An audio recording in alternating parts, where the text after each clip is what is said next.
Wow, so much to get to in Big Ten football today on a Monday. Welcome into the Voice of College Football. And we are getting near the end of May. And we are just about 3 months away from college football on the field. How about that? All right, we are going to tackle a number of issues in the Big Ten, a number of stories and narratives that have hit our plate in the last 24 hours. Welcome into the Big Ten live show right here at the Voice of College Football. We are simulcasting across the board. Therefore, if you're watching on the Nebraska channel, keep in mind we've got a main channel where we do this all the time. So if you are on the Nebraska channel, for example, the Michigan channel, Ohio State, Penn State, Iowa, and you only see what we do there, hey, this is a whole new world. We talk college football here at the Voice of College Football every day. And we go live with you several times per week to take your calls and your comments, your questions. All right. If you do some shopping, you probably do it on Amazon. Grab the link in the description section, put it somewhere where you will remember it. Shop Amazon. When you do, use our link. It's the same shopping experience. I've tested this out with a million friends, said, grab the Amazon link.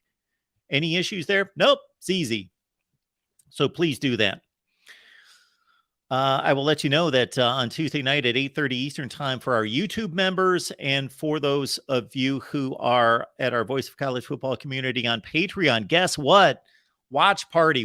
We had this planned for last Tuesday, and then those clowns, the ACC 7, had to jump in and cause a big ruckus on Tuesday and divert our plans. So we had to cover college football news last Tuesday night. That's what we did with the ACC 7. Great live stream there. Thanks for joining us. That was fun. That was intriguing and informative.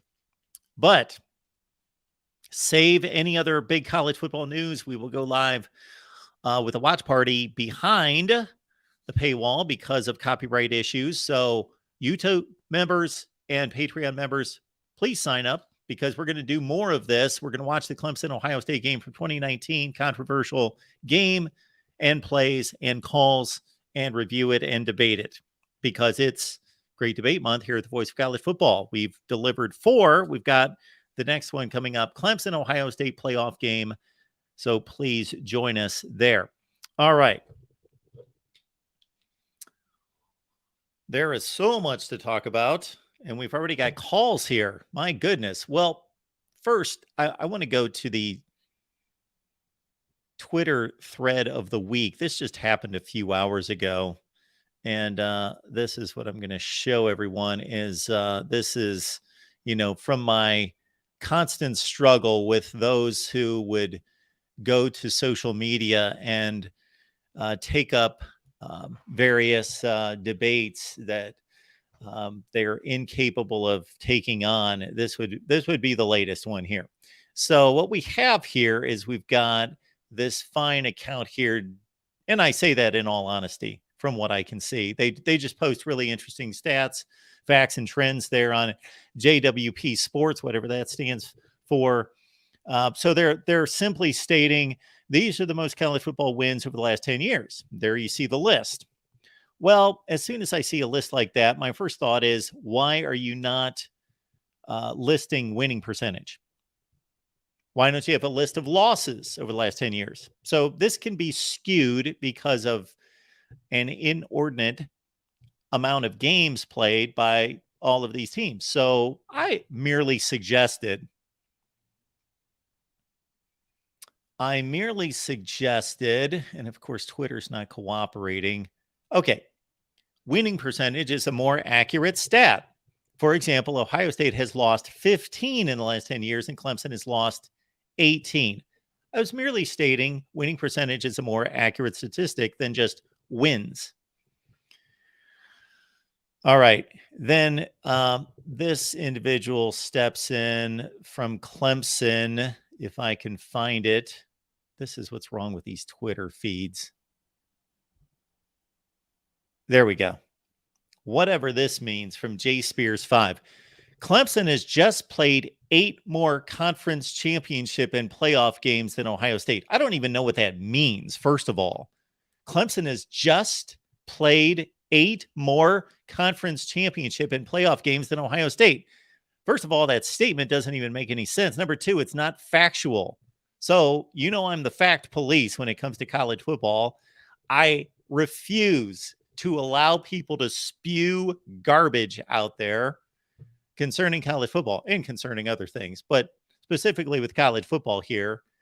So, first of all, the list was not about playoff games and about championship games, was it?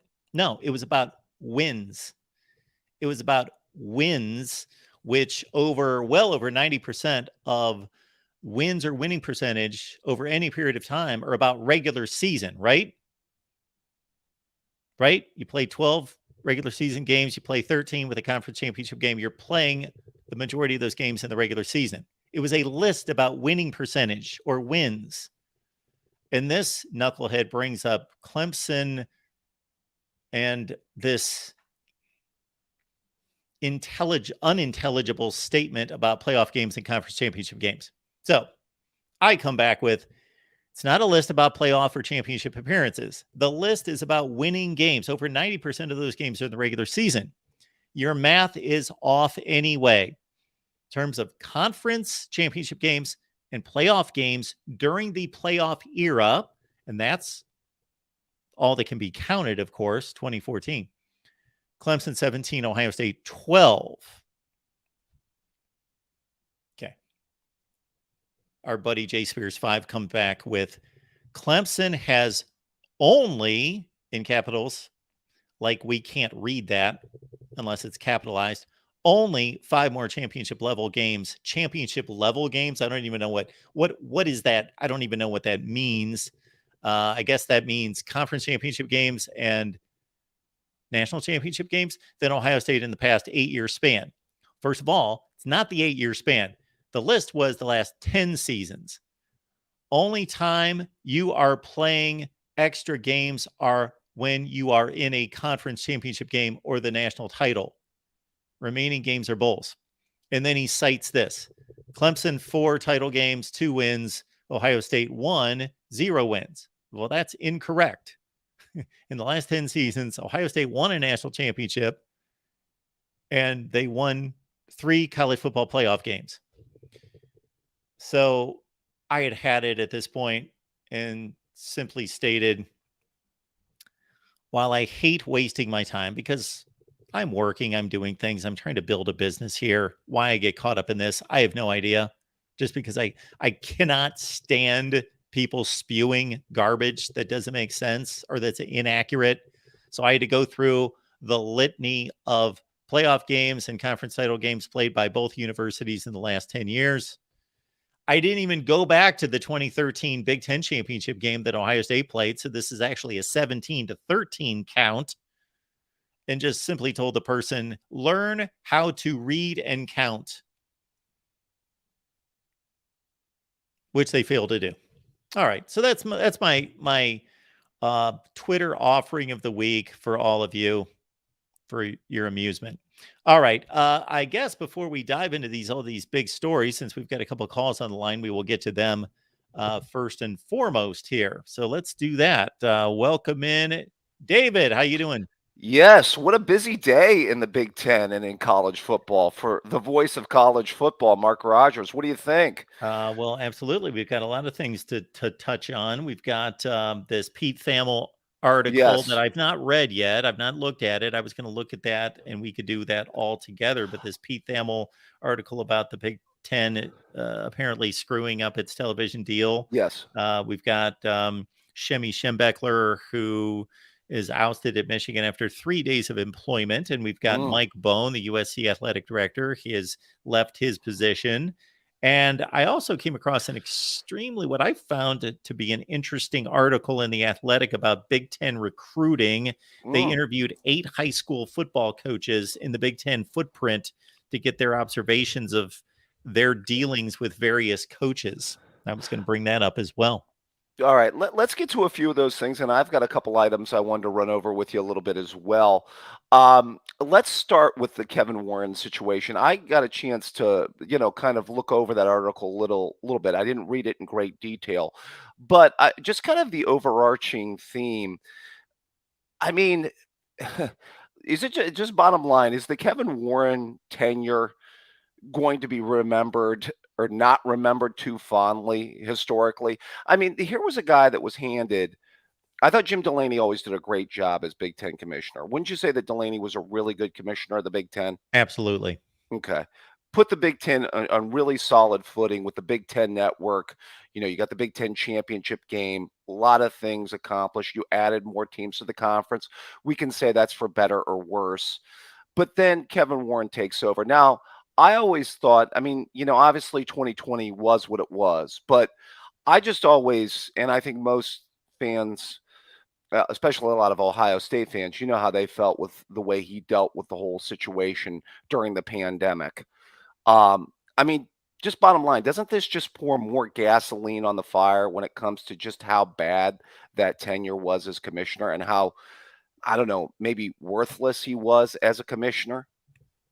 Well, I don't know if he just got lucky by some of the benefits, some of the advancements for the Big Ten while he was there, but I got to say, if all we're judging his tenure on are great accomplishments and major gaffes, I think it's 2-1 in his favor because, of course, USC and UCLA were brought into the conference, and he did land this remarkable television deal, which I've yet to read into what the gaffes are. It seems as though it's not finalized, and there's a lot less left to be interpreted. And then the gaffe was, of course, he yes, he completely whiffed on the 2020 college football season, at least the early stages of it.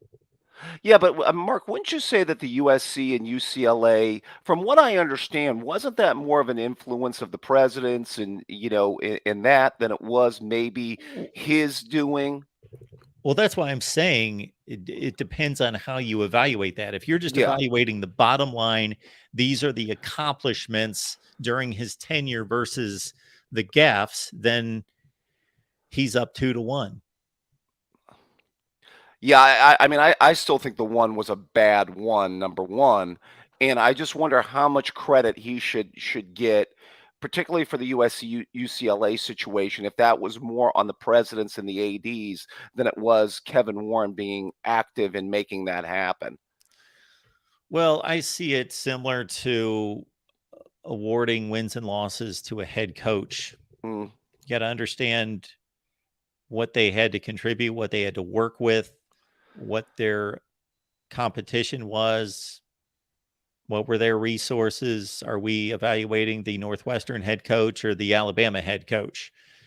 And it's similar here. Yeah, I got to think that there are other commissioners or the Big Ten office could have completed this deal without him. I'm guessing anybody else would be making the same guess, but he's the man in charge, so he's given credit. Did you find it interesting though that his stay was as short as it was? I mean, for a guy that you're saying has these accomplishments, Mark, you would think that he would want to stick around and maybe build on that.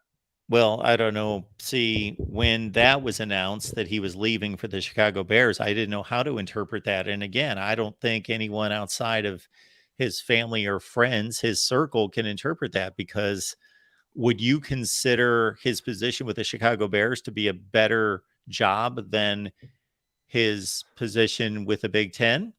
I mean, I he's don't know. he's running one of the two most important conferences in college football. But I mean, he's got an NFL background. Maybe he wants to work in the NFL. Maybe he doesn't want to deal with NIL and transfer portals and all the other mess that you have to deal with.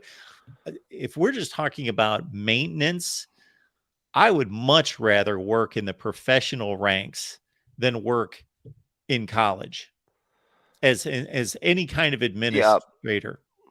No, I can, I mean, listen, and I've been one that has expressed doubts with the direction of college football, and I'm not necessarily a fan of the direction that it's going with the changes it's going through over the course of the last couple years.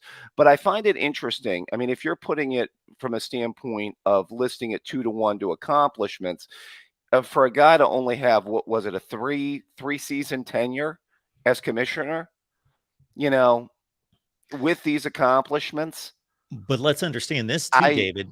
yeah, So we are both on the same page regarding how he handled the COVID season. right, It's just inexcusable right. how he handled that and how he went out and spoke concerning that. We'll get to this question in just a second. So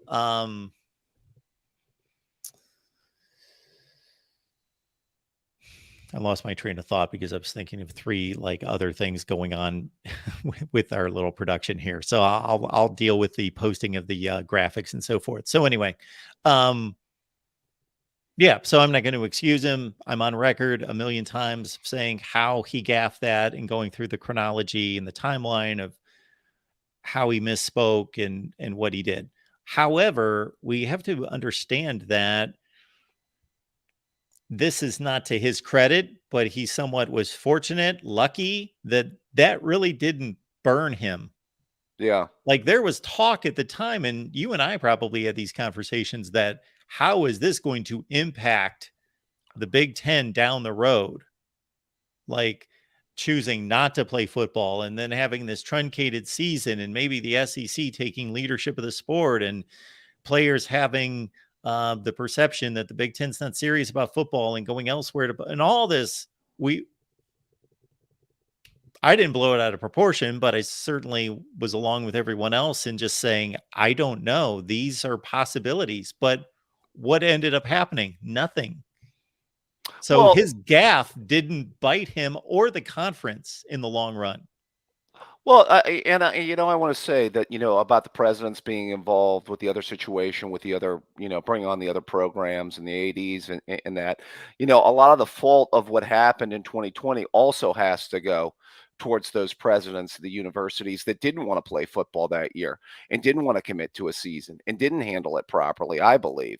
So, but I think Warren's mistake was really more from a PR standpoint that season, just the way he went about it. And plus it was a bad situation because he, was talking about all these health situations, and he has, I mean, just the optics of having his son play football that season at Mississippi State didn't necessarily, from an optic situation, look like the best thing when he's out there talking about concerns for player safety. Meanwhile, his son's playing football. So we also have to understand the predicament that he and other people in his place are in. Yeah. So if he gets his marching orders, then he has to spin a narrative that falls in line with those marching orders. And he may not feel that way personally. And as you stated, has a son playing college football in another conference, which shows that either he's uncaring for his son, which I can't believe, or that he doesn't truly believe that there's a high risk of carrying on with the season, or that the Big Ten's incapable of pulling off what the SEC's doing, which I can't believe as well. Right. So you do have to make that determination that there is part of the job, a large part of the job that involves saying things that you don't want to say or taking a stand you don't want to take it. Yeah, I mean, listen, I put a lot of blame on the presidents, as I just mentioned. I think that they didn't handle it well either. And, I give them blame for a lot of what happened during that 2020 season as far as not wanting to go forward and play football, especially considering with the way the SEC, the ACC, the Big 12 that season handled it. I mean, we talked about it, numerous times that season, Mark, about seeing the schools that were truly committed to football that year and the schools that were not, you know, and And, it was really transparent that year, no doubt about sure. it. And if it were 2.5 years ago, Yeah.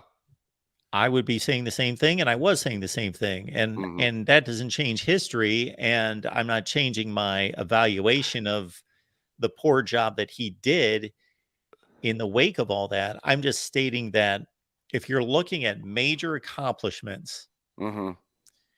during his tenure, you're seeing a mishandling of COVID in that season, which didn't prove to.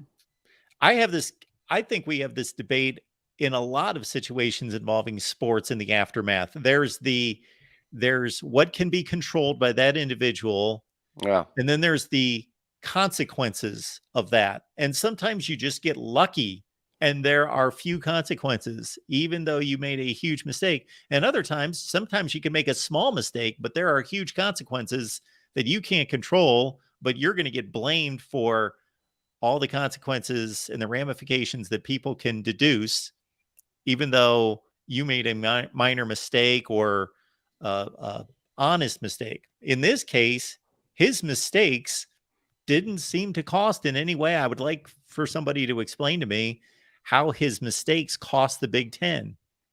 They got a team in the national championship game that season. And then they just continued on their merry way, making money and forging the arguably the most the strongest conference in college football.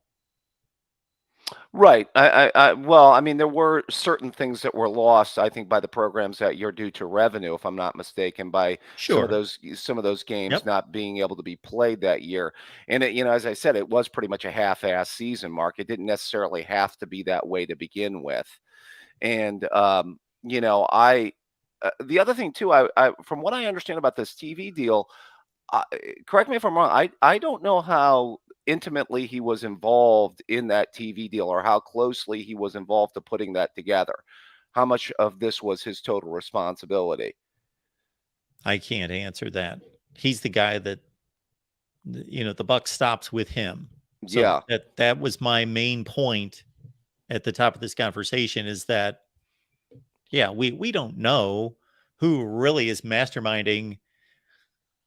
We all can, most of us, I should say, or many of us can relate to situations in working for various companies and corporations where Hmm. there are certain people that make decisions, and then there are other people that are coming up with great ideas. And shoot, I worked at an employer that said basically, if you come up with a great idea, it's our intellectual property. Hmm. And I'm not Right. saying that's a good thing or a bad thing. I didn't agree with it, but that's their right. And if you want to stay employed here, we're going to, and there are all sorts of initiatives that you see on the air at ESPN that were devised by some guy working in accounting who just had a program idea and they took it and they ran with it. He got a pat on the back and that was that. So we don't know who masterminded the TV deal per se, but of course he was the guy in the negotiating room. Well, I understand the golden rule, Mark. He who has the gold makes the rules. I mean, that's always been a point. It's always will be, but it will be, and the history will judge the Kevin Warren era on whether it was good, bad, or otherwise. But I have my own thoughts. I just wanted to, but Unless go what ahead. was brought up today by Pete Thamel, Yeah, which my initial thought is that it's not going to be a big deal. That's just yeah. my initial thought without reading it. Pete Thamel works for ESPN. ESPN has no further connection to the Big Ten. Let's keep that in mind. So I don't know. Maybe it will become a big gaffe. But otherwise, Kevin Warren is going to have been the guy that oversaw a the best media rights deal in college football, and he also brought USC and UCLA to the Big Ten. And I don't think any of us anticipate that not being a huge coup for this conference. Yeah, I'm not saying that the conference, is couldn't benefit from all those things. I'm just wondering. Okay. Yeah, I mean, maybe for me, it was also he was just a matter of being in the right place at the right time. And again, I thought he was handed a great situation by the former commissioner as well. I did want to also ask you about only 3 days of employment for a guy with the last name of Schembechler up north. How does that work, Mark? Only 3 days of employment? They must have found some interesting dirt there, huh? So in this case, you know what I would like to see? I would like to see what that dirt is. This is Yeah. the problem I have with these situations is that okay. And I'm dismissing myself from any type of bias for or against, and of course it would not be for I have a lot of because bias. I'll own up to that, Mark. well, you are the yes, you're Dr. Buckeye. Yes, thank Um, you. I am the 8-year-old who was throwing my fist within centimeters of the television screen at Bo Schembechler being carried off the field at Ohio Stadium. That's my first recollection of college football. I don't know where I worked up that much fervor and anger and angst toward anyone, but I did very quickly. So I hear you, but I'm going to cut this one straight. And this is what I don't know. So I do know that in this day and age of both people stating things and reporting things and putting things out there on social media that are completely offensive and inappropriate and otherwise. But it's also, we're in a day and age of people putting things out there that, at least in my estimation, are not offensive, should Hmm. not be restricted in any way, but they're called on the carpet for them, canceled, whatever, Yeah. fired. I don't know where this now he admitted to wrongdoing.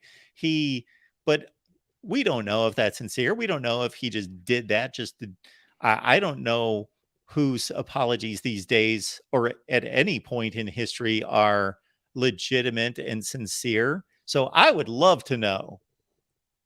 Apparently they were of racist nature, or not Mm, necessarily from what I understand, what he posted, but what he liked and supported on social media was offensive in a racial way. But mm, we don't see it. So I don't know. mm. It Well, what do they say though? Just in all fairness, on every situation, they say sunlight is the best disinfectant, right, Mark? If you show the cards, like you say, if there's that word that we try to that gets thrown around a lot, transparency. If there's yes. transparency here, if you can find out, what the details are, then let people judge. It will be interesting to see if in the upcoming days, weeks ahead, if those facts come out. Do you have your doubts on that, or do you think that they might? Oh, I've got my doubts. Yeah, His I do Twitter too. account's been eradicated. Although you got to think at some point, mm, yeah, I don't know. I don't know. Had he made the post himself, then I would think that they would be brought to light. But as I understand it, again, these are not posts that he created, but just things that he supported.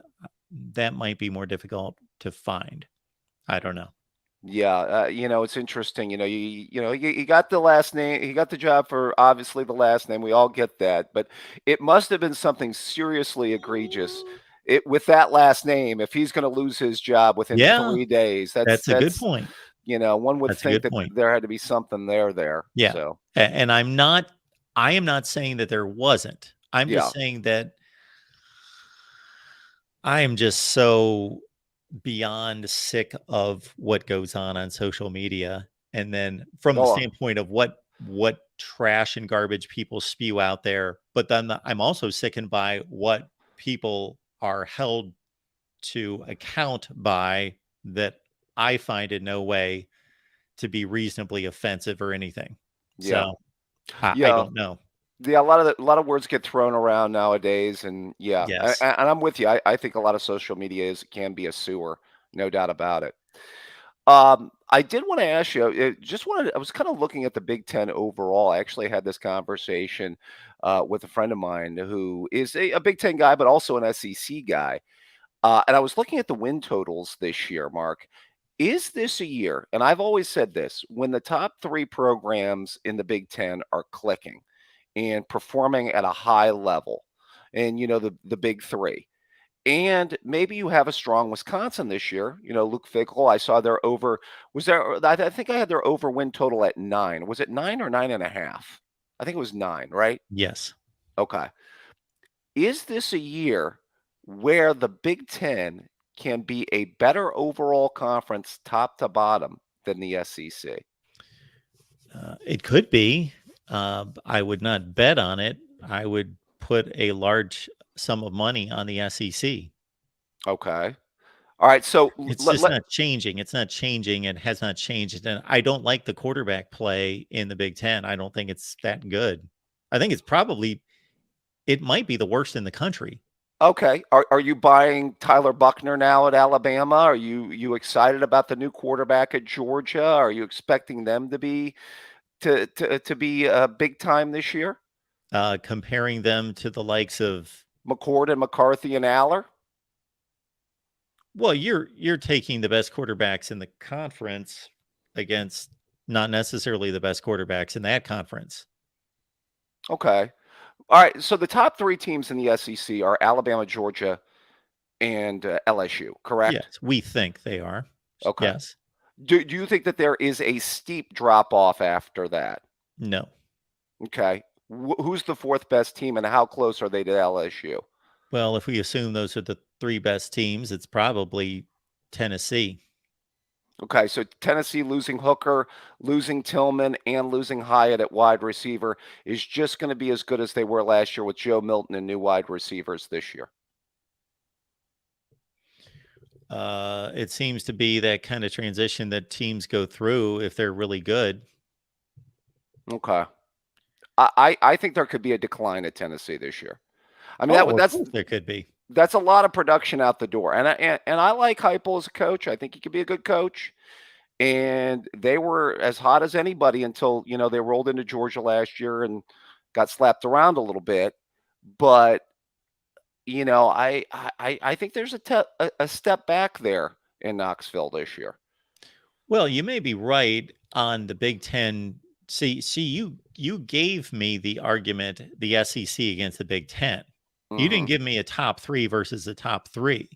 That's a Well, different conversation. well, I'm willing to put Wisconsin into a 4th slot. I Well, I could was see. going 1 through 14. The SEC is a better conference than the Big Ten until proven otherwise. It's not, unfortunately, it's not debatable. Okay, But if you're going to argue the top 3, then maybe top maybe. 4. Maybe top 4 if Wisconsin has a solid year. Yeah, then if you're going to go like top 6 to 7, then the SEC really differentiates. Okay. So you're saying like what the Mississippis or the Yeah, yeah, and okay. Texas A&M, and I don't be surprised if Auburn's not a pretty good team this year.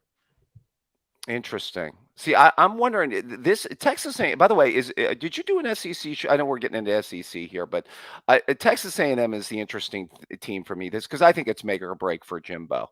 I think he's got to earn all that dough that they backed up the Brinks truck for. But I mean, just to the Big Ten though. I mean, I think you're going to have 4 teams in the Big Ten definitely win at least 9 or more games this year. Maybe at least probably I think 3 10-win teams.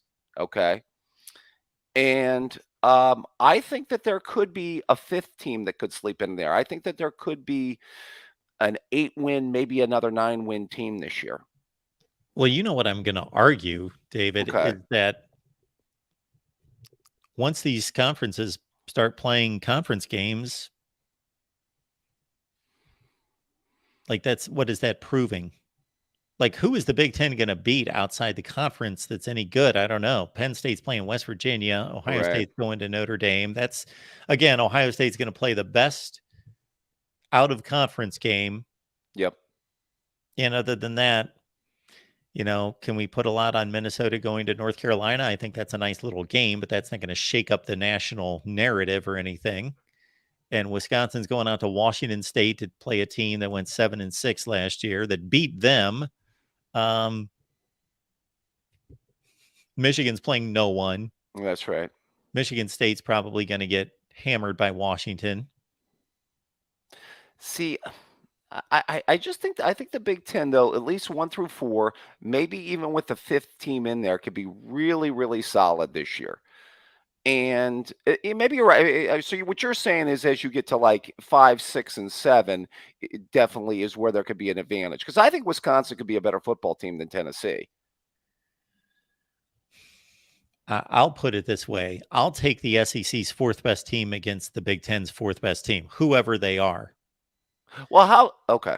And I will take I'll take 4 through 14 for sure. Now, the Big Ten may have the best three, Mm-hmm.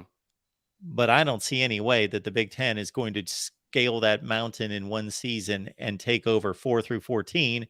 And my other point is basically to say that we're not going to know. We're going to know the power shift within the Big Ten, Mm-hmm. but nationally, we're not going to know until New Year's Eve. Mm-hmm. That's right. That's true. Yeah, because I'm with you, Mark. I wish we had more non-conference games to prove it. I mean, to be fair to my Buckeyes, at least we're going to South Bend and have a solid out-of-conference, Yes. opponent to play. Yes. Big Ten So, people out there, listen to this. Ohio State's the only one going out there playing a major non conference. I'll give it up for Minnesota. They finally, okay, North Carolina's about their speed. That's a nice game. But other than that, I mean, Penn State did just get done with the back-to-back with Auburn, but now they caught it down Auburn teams, but yeah, now that's they're not catching a down West Virginia team. right. I mean, that's not their fault though. I mean, No. because we know how the scheduling is managed, or Yeah. in Mark Rogers' opinion, Yeah. mismanaged. Yes, mismanaged and should be managed by others. Um, Wanted to throw out one other thing. Did you hear Josh Pate remark about how he had said that Ohio State has the most talented roster in the country this year? Uh no, Josh has been on here a couple times and I like Josh and he seems to know what he's talking about, but I have to admit I never watch. I don't watch anybody talking about college football. Okay, I didn't know. If you'd seen that, but there's been some evaluations out there, at least as far as like draft picks, possible first round picks. At this, uh, now I have some doubts about this team in certain areas. I'll be the first one to say that offensive line's got to prove itself, got to replace 3 offensive linemen, and we have to see how good Kyle McCord is and how much of a drop off there is compared to what C.J. Stroud did. I'll be the first to say that. But I mean, just looking at it, I can see definitely some talent on the defense, as we've talked about, and definitely, obviously, I think they've got the 2 best receivers coming back. So So he said that Ohio State's got the best roster in the country. he says, I think this was based on draftable players, on players Mhm. that could be go high pretty much within the draft. Oh So yeah. yeah, I mean, I don't think it was necessarily just some people use that based on star ranking on recruiting. I think his was more based on draft status. Yeah, but he's only looking at like 5 or 6 players. He's only making a comparison between teams based on 5 or 6 players. Right. Yeah, I mean, but if a team, usually has 4 or 5 first-round draft picks on their team, then there's a good chance that that's a team that can win a lot of football games. Well, of course, sure, but name me the teams that have had 4 and 5 players drafted in the first round of the NFL draft. Your list is not going to be very long. No, I know. And the last one that did won a national Sure. championship. Um, I will say this: I am going to be perplexed in selecting between those 3 teams to win the Big Ten. The West Okay. is done. Nobody's winning the Big Ten out of the Western Division. Right. So out of those 3, I'm going to be really evaluating Penn State to see if I can figure out a way that they could pull it off this year. But Michigan is the obvious choice over, they are the safest choice by far over Ohio State. But that doesn't Listen, mean Ohio State can't do it. I understand why people would be picking them after the last couple years. Games, they have home field advantage for the game this year. Quarterback situation is something that they're pointing to. Although I think their passing game still has to show more than it did last year. You know, But there's really, see if you're going to evaluate talent, the talent has to be distributed a certain way. So for Ohio State, it obviously goes through the roof at wide receiver. and it goes up to the ceiling at running back. Mm. And then the defensive line has it. Are they going to perform to that level? Right. But where is Ohio State significantly better than Michigan right now outside of wide receiver? I would possibly say defensive line. So, yeah, so you had to say possibly defensive line. I think Ohio State has a better running back room, but you don't play 5 running backs. And I would say linebacker too, maybe as well. Maybe. I mean, those are the 2 ones I could definitely make a case for. So that's one definite position group and 2 possible, maybe 3 possible position groups. But when have you ever in the past made that statement? Sure. That you're like Sure. searching for what positions Ohio State's better than Michigan? Well, I think that's also a situation where, as I just mentioned, they have a quarterback coming back. We don't, which is, another big situation there. And then the other thing too is they have a lot of guys that didn't declare to go to the NFL and just chose to come back to college, which I think is, bolstered their roster because they have a lot of returning guys. So I think that kind of helps make that up.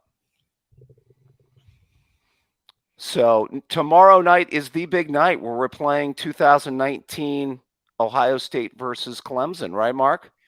I am looking for the best version of it on YouTube. Yes, we don't want to be sitting there for 4 hours, so we'll zip through it, pick out the big plays, the key plays, and the bad call or the controversial call or the the questionable calls. No. You had it right to begin with. Bad calls, Mark. You had it right to begin with. I have my legal pad full of notes here, Mark. I'm ready. My Mark Rogers legal pad of notes. So I learned from the best here, and I will be raring and ready to go. I look forward to it, David. You may have to join me in the fight because I've invited on a host of Clemson people. Okay. Well, hey, by the way, I just saw on rankings that we have taken over from a certain program as now the #1 fan base, if I'm not mistaken. I saw a recent vote on Mark Rogers that Ohio State has taken over as the #1 fan base. You know what instantly happened after that? I Go got ahead. like 6 or 7 emails from Michigan fans. Oh, geez. They're just coming out of the woodwork, huh? Okay. They took over. Yes. Well, me and the rest of the Ohio State fans will have to do some recruiting. So, yes. I'll take them. Bring all. All right, Mark, as always, it's a pleasure. Thank you, David. Appreciate you being here. Take care of yourself. Bye-bye. All right, we keep it rolling here at the Voice of College Football. And again, the big news of the day is the Pete Thamel story. It's on ESPN. We were going to dive into it, and we will, concerning a gaffe of sorts in the Big Ten television deal. I am not going to comment on such gaffe because we have yet to dive into it. Also, again, SHEMY a bit shameful there. SHEMY Schembechler. Apparently, we've not seen the tweets. We don't know for sure, but it's been deemed offensive, racially offensive. Hate to hear that. Yeah. Let's say that his actions, his support of these sites, these tweets, whatever, are shameful. Say they're terrible. Well, I don't know. I read this apology and I think, can one time, just one time in history, can we have somebody come forward and admit to doing something wrong before they get caught? And this came to mind as I was looking at this. I read 2 stories on this, and I thought of my own life, and I thought, man, I must be surrounded by really good people, both in terms of family, children, significant others, all of that. I must be surrounded by just godly, tremendous people, because I've had all sorts of examples in my life of people admitting to doing wrong things where they would have never been caught. I wouldn't have caught them. They would not have gotten caught. but still telling me I did this, I said this, I shouldn't have done that. But we never have this in public life. Never. I hope maybe somebody can bring me an example of somebody actually admitting to doing something wrong before they were caught. All right. Despite all these storylines and issues here in college football that we have yet to get to, all the big stories, we're going to go to our next call. We got Chris on the line. Chris, how you doing tonight? Good. How are you? I am doing just fine. What's up? I was gonna, as I like listening to David. He's always got a lot to talk about. I enjoy hearing from him. So you don't have to apologize for putting me on hold. That's all right. It didn't bother me at all. Because I enjoy hearing from him. I think he offers, he's got a good perspective on it. I was going to ask you, Mark, did you have a chance to look at I did what I think is a fairly, well, you know how you're doing your program ratings? Yes. If you go on the last one you did, I just today put a summary of the ones that I think ought to be, and I just was going to ask you what you thought of it, if you could look at it, from the 50 to 75, the latest one you did there. We'll pull it up right now. And I was kind of want to try to get your opinion on what you think of it, because I took a lot of time on it because I wanted to do it, and I don't know for sure if I did it exactly right or not. But what I did was I took the historical, which is because you indicated that you feel like that's relevant, and then I combined that with the last year proficiency, and then I didn't really know how to weight it, but and so it might not be the right way, but I think I did the best I could on it. I was just curious what you thought. You have it up there or no? Okay, so I'm pulling it up right now.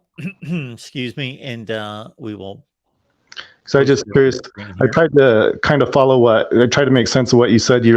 I don't like factor into coaching, but I figured, part of coaching is winning. So I just assumed that, if I could like combine last year's winning percentage with, and I don't know, again, I'm not for sure what the right, I basically just did an average, but I kind of weighted it a little bit towards the percentages to try to get a comprehensive survey of it. I just kind of curious if you thought of it, if you think it's right or wrong, or. Well, we're looking at it right now. Okay. And so to be clear again, I'm not ranking teams in this particular ranking. I am not ranking teams. I'm not ranking all-time programs. I am ranking where I believe these programs stand right this second. Okay. That's at least what I'm doing. So I believe, I'm guessing here, Chris, and Chris left us there. So he's got a historical ranking here. So anyway, we will move on since this was our conversation with Chris and Chris's rankings here. So next up here at the Voice of College Football, we've got Larry. Hey, Mark, how are you? I am doing just fine. How are you? Good, good. So I saw the breaking news, I think it was last night, about the NBC debacle. Yes. And wow, now the Big Ten knows how it feels to be a Pac-12 member when the networks tell you when you're going to play if you're going to get any money. So it's a little different. So what's crazy to me is I've listened to, a lot of commenters and everything through a lot of different channels, and everybody was no expansion without Notre Dame. And after, it was very strange after today with that news. All of a sudden, I have never seen so many Big Ten fans want Washington and Oregon because of that late night window. Then I was just like, what? People that were staunchly against adding unless Notre Dame came on, now all of a sudden are the biggest Oregon and Washington fans. Where do you stand on that idea? Well, I'm not going to state that I'm knowledgeable or educated in the situation. I had hoped to been able to prepare by reading through all this, and I haven't read one word of it. So I'm only kind of I'm kind of following along and trying to determine what you're telling us here. So basically, the first thing would be that there were not time designations. That was left to the network to decide. Right. So NBC, they're 350 million, I believe, a year, and they get, if I'm not mistaken, way back when it was written, it was supposedly, I haven't seen this contract, that CBS and NBC were going to get to rotate the pick, and NBC has the late night window, and in November there's a clause within the Big Ten that they do not want to play those late games in November Sure.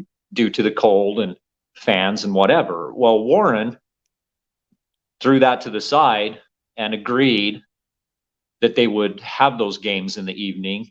And NBC is not going to sign on to $350 million not to have the three breadwinners during those final weeks, when actually those are some of the best matchups you guys have out of the year. That's when I'd say your biggest four brands play each other. The Michigan States, Penn States, Ohio States, Michigans. And so it Not put NBC necessarily. in a position. I don't know. I live in Big Ten country and in SEC country. I live in a retirement town, and it's all Big Ten fans. They're all Ohio State, Michigan State fans down here. I don't see many Penn State. No, but I'm making the statement that the Big Ten schedule really isn't backloaded.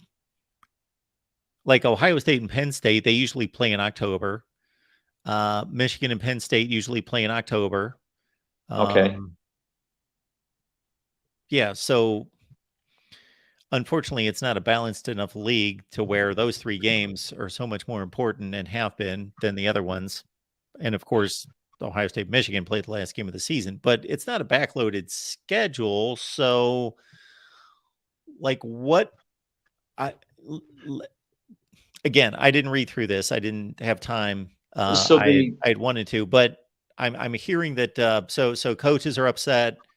The Big Ten's upset. These teams, these institutions are upset. Football programs about being told when they're going to play. What did they expect?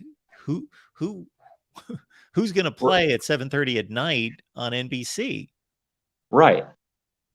And I would think that, yeah, well, I would think that they would, I don't know. It's from an outsider's point of view. If you send Kevin Warren into a negotiating table and the guy gets you the best deal, but it's going to come with these concessions. Hey, Penn State, Ohio State, Michigan, you're going to have to play a primetime game to keep for us to get the most money that we can get. You guys are the breadwinners. NBC is bringing good money. They're paying $350 million for one game a week. And so Kevin Warren takes that, he gets the best deal, and then he doesn't tell the breadwinners that this is what's happening. And so they're caught off guard, and so now they're going to have to make concessions. But Kevin Warren got him the most money. Is he a total prick? I don't know. He got him the most money. Without those, they're not getting that contract. So you can look at it from a few different points of view. The man got you guys the most money, but you guys, some of your teams are having to take some of the games times they really don't want to play. Again, I'll reserve some judgment until I look through all this, but based on what you're telling me, yes, Kevin Warren got them the best deal in college sports history.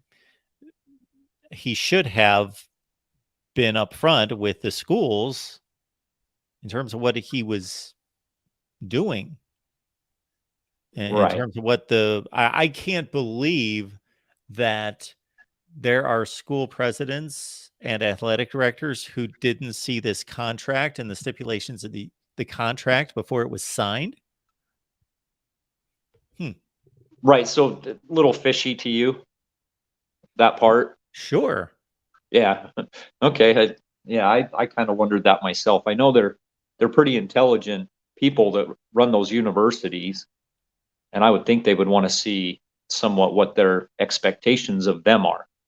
Yeah. I would expect that they would demand more than just a working knowledge that you and I had of, oh, okay, we've got a new contract that's going to pay us $1 billion, NBC, CBS, Fox, okay, and those windows. Okay, good enough, great. Like they typically want line by line, like, okay, what about this? What about this? And also, I mean, even if you look at the teams that have the least exposure, you can't tell me that when he goes in to negotiate, that somebody's not saying, hey, we know Rutgers, Northwestern aren't pulling the numbers, but they are going to need to get some linear exposure. You can't stick them here. You got to give them at least these many games. So I would think that everybody would kind of have an understanding of what to expect on each spectrum. So I can't disagree with you there, and I hadn't actually thought of that. That was a good point you brought up. But I don't know. I find it rather peculiar that all of a sudden NBC is stating they need premier games for that late window. Michigan, Ohio State, Penn State were the ones that they're most desired. And then all of a sudden, well, hold on, there's some West Coast teams that would be great for November. We just need to add them. That's been the talking points for that. You probably haven't followed a lot that's been going on, but I have, and it's just strange to me how people can just change who they are and what they think when push comes to shove. They change their narrative. Yeah, I'm just putting this against just one deal that I was involved in recently, and I'm just thinking about, I had like a 2-hour conversation. Then I wrote and mentioned to that individual, that company, okay, well, I know that I'll come up with questions after this conversation. Okay, I'll email you those questions. I got those answers. Then another conversation. And, this took months and months and months and months and months to work out this deal. I got to think that there is a line of communication between each power structure at each school and the commissioner's office to say, we need an answer to this. What are we signing? Did they say what we have to do here? What happens if this happens? What happens if that happens? Are we obligated to this? I got to think that those questions are like constantly flowing.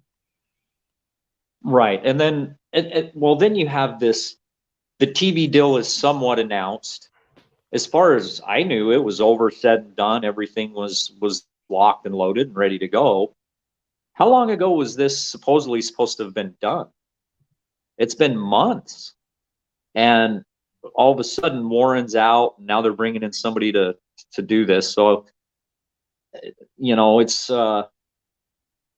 it seems like there's a lot of crap going on behind the scenes with a lot of different networks and conferences as to what's really going on.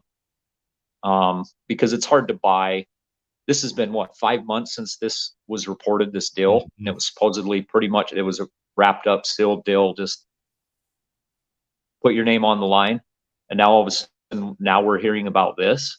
How did this go under covers for so long that this situation existed? Yeah. Well, the number and the line that I think is at the crux of all this that's catching my eye is, so $70 million in revenue is in total flux. $5 million per school has left administrators around the league seeking answers and calling for financial accountability. So basically in flux, depending on whether the schools are willing to do what the contract demands. Yeah, I think that was one part. And the other part was the Kevin Warren sold the rights to the championship game in 2026 to NBC. And it's not theirs to sell because Fox owns, and Fox has the delegation on that. And so I heard that was Wow. $40 million. That was a $40 million mistake or something. I see it here. Yeah.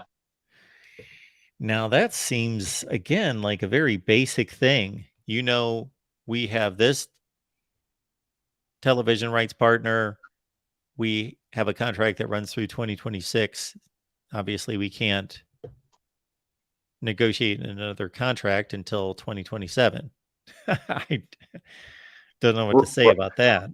Right. And I would think if Fox owns the majority, they're the big shareholder, they're subleasing the Big Ten games, I would think they would be involved very heavily, not just Kevin Warren. So it's hard to see Kevin Warren not having Fox and all of them in the same room at the same time. It just, with that kind of money and these with Fox, I mean, these are huge corporations. It's hard to see this happening. It really is. And the fact that it got swept under the rug for months on end is astounding to me. So I don't know what's going on, but it's really strange. Something's really strange. But I just wanted to pick your brain on that. And how do you feel about expansion without Notre Dame? Well, it all depends on what else is going on in the country. So that changes my thought. That has a great impact. If things are going to settle, if things were going to just magically settle where they currently stand, then why does the Big Ten need to expand? But if the SEC is going to continue to expand and the ACC is going to blow up, then of course expansion's needed if you want to be the top dog. Okay. I can agree with that. So, okay, Mark, I thought I'd just call in and well, sorry, I didn't have more for you there. Again, it was my intent to be fully stocked and prepared, and then I got some phone calls and things I had to deal with prior to. So, okay. Thanks, Mark. Thanks, Larry. Appreciate you being here. You bet. Have a good night. You too. All right. Let's get back on the line with Chris. He is called back. Hey, Chris. Oh, hey, Mark. So we were going through your. Well, no, I was just curious if you thought it was good or bad, or you don't have to really like it. I just was curious what you thought of it, because what I did was I took the. Sorry, that's my phone beep. What I did was I took the proficiency and I combined it with the historical to see, kind of get a. I thought it would give like a pretty good, starting point, I guess. So I just was curious what you thought of what I got, if you thought it was a good or bad, or, I mean, you don't have to look at it correctly. You took your proficiency rating for 2022 and combined that with your all-time. Don't call it mine. I mean, it's, it's really not mine. I mean, I'm pretty good at getting the right numbers, Mark. I'm sorry, but no, none of it's mine. It's what they got. I mean, it's, sure. Yeah. Okay. Okay. So you took the 2022 number and you combined it with the all-time number. Yeah. And of course I could have done it wrong. Don't get me wrong, but I try real hard not to make mistakes. But, it's very possible I made mistakes. So, I mean, I have to do like 100 calculations. So, I mean, it's not. And by doing that, you were trying to achieve what? Well, no, you have your own. I mean, I was listening to what you told me. You said that you're doing like a prospectus, I guess, based on coaching, based on facilities. I mean, all kinds of things. Mm-hmm. Well, I tried to kind of ditto that, but in a way that I don't really care about that sort of thing. So what I did was I just took the historical and put it together with the last year's winning percentage and figured that's close enough. So I'm just curious what you thought of it. Well, it's one way to give it some kind of perspective, but you don't like it? What has happened historically and its impact on what is going on right this second varies to each school. No, I took it into account for each school. That's Army's history, for example, has less to do with what's going on today than Alabama's history. Okay. I don't know if I agree with you on that, but that's fine. That's what I mean. You don't think that Army was a national power and was arguably the greatest football power of the 1940s? Well, I'm not. They're nowhere close to that now. I understand that. I'm not trying to change your opinion. I'm just trying to explain to you what I did so you can kind of give me. Yeah. I'm not trying to push Army on you. I'm not trying to not push Alabama, if that's what you're asking me. No. I just don't know what I'm unclear on is I understand what you did, and I think there's validity to it. Top. I mean, I don't know if that really makes a difference or not, but they finished first. Well, I think there's validity to it, but I just don't know what this really shows anyone. Well, it's like this is how if I had to explain it, And that's without really maybe knowing for sure that I did it right. But I look at it as like a snapshot, kind of like like in the Kentucky Derby, at any point in the race. I mean, most people just care about the winner, right? Well, really, you have to follow the whole race to find. I mean, Mange or whoever it was. It was like he didn't break that good in the Kentucky Derby, but he rode the rail, because I watched the race over and over again, and eventually he found himself in position where he could finally challenge the top contenders.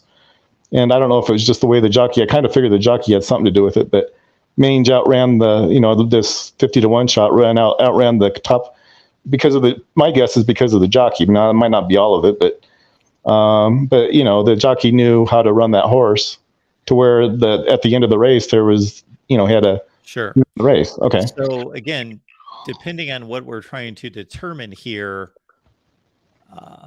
I don't know if we're determining. Well, it's not rocket science, Mark. I'm just trying to give you an idea of what I think the right way might be. Okay. I'm not saying it's the right way. It might not be, but. So let me ask you this. Oklahoma is the 31st best program in the country when? Now?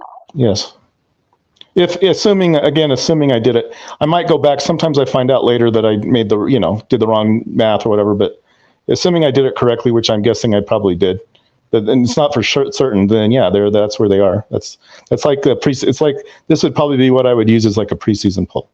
James Madison is a better football program than North Carolina, NC State, Auburn, Oklahoma State, Texas A&M. Yep. James Madison is. Yep. Okay. All right, Chris. Oh no, there was one other thing I was going to ask you. You're going to cut me off already? I mean, you let David on there for half an hour, so. I mean, there was one other thing I was going to ask you, if you don't mind. I mean, if you do mind, then go ahead and go to the next guy or whatever. But I tried to send you. I don't know if you had a chance to look at it, but with this realignment, I tried to kind of put together one that I think makes sense. And this is a different one from the last one I tried. So basically what I did was I put some teams in the Sun Belt, South Florida and Central Florida.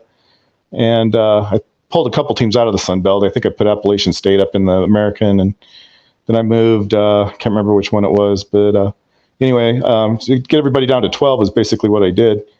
But I don't think people understand what 12 isn't just a number I pulled out of the air. I mean, this expansion thing, I mean, I'm sorry. I mean, there's really a limit, I think, to where at some point, I think the benefit that you get from expansion, with 12 games, now if you had 16 games, sure, it'd make perfect sense to have 16 teams, but we don't. So it's like what they're doing is, I don't know what to call it other than rubbing Peter to pay Paul. It's not going to help the SEC to have 16 teams. It's just not. Now, one thing that could help them. It's not? No, not as far as like being, and this is the other thing, Mark, it's like old school. You tell me I go old school. Texas and Oklahoma, back in the, I don't know, maybe even up until about 10 to 15 years ago. Well, I guess Oklahoma stayed pretty, in all fairness, I guess Oklahoma's been pretty high up there, but they're not as good as they were. I mean, they just aren't. And Texas is getting better. Look at those ratings I have there. I'm not saying those are perfect. Don't get me wrong. I don't think they are, but they give you an idea though of where they are. Oklahoma is probably not going to be a lot better this year than they were last year. It's possible they might be. Not the 31st best football program. Okay, well, I didn't expect you to agree with me, Mark, but it'll be interesting to see whether because I put a lot of work into this, Mark. It's like I didn't pull this out of a hat. I understand that, but I don't necessarily know that you're measuring something that is valid. I don't know what you're measuring here. It's like saying if Ohio State went 12-0 last year, and let's say they were a 500 program throughout their entire history, you would average those two, and you would say they're going to go 8-4 this year. I didn't exactly average it. I don't know what that's really telling us. You told me, this is one of the arguments you gave me in terms of like putting Florida State, and that's why I wanted to get your opinion on where Florida State was too, because I told you, and this is based it's not on my opinion. I took what I thought I even included your summary, and I included mine too, but I averaged them out. And what I found out was that Oregon State had a better football team last year than Florida State. And we could argue all day about it, I guess, and maybe not have the. I have no issue with that. Oh, okay. Why would I have an issue with Well, that? they're not significantly better, but they finished higher. I think Yeah. like one position higher. And then Sure. maybe Okay. if you played them, maybe Florida State would beat the out of them. I don't know. But is based on the information I had. And then the other thing I looked at was I was like, well, maybe Florida State has a better.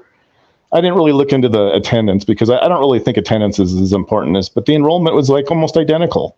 They're both right at 35,000. I mean, and so it's like you're saying they need to bring in Florida State.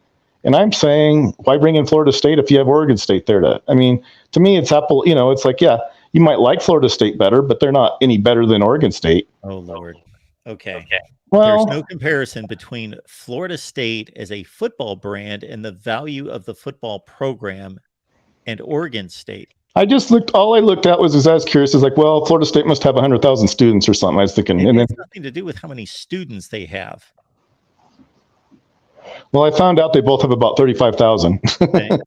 So it's like, kind of to me, it's like there is no better one. I mean, it's like one's about the same. Does I Duke don't have know. a great basketball program?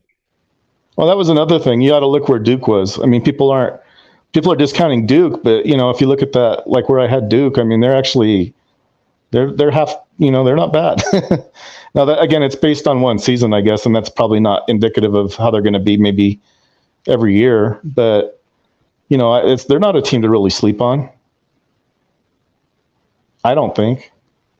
I know They had a there's nice season last season. I just don't know what we're determining with this list.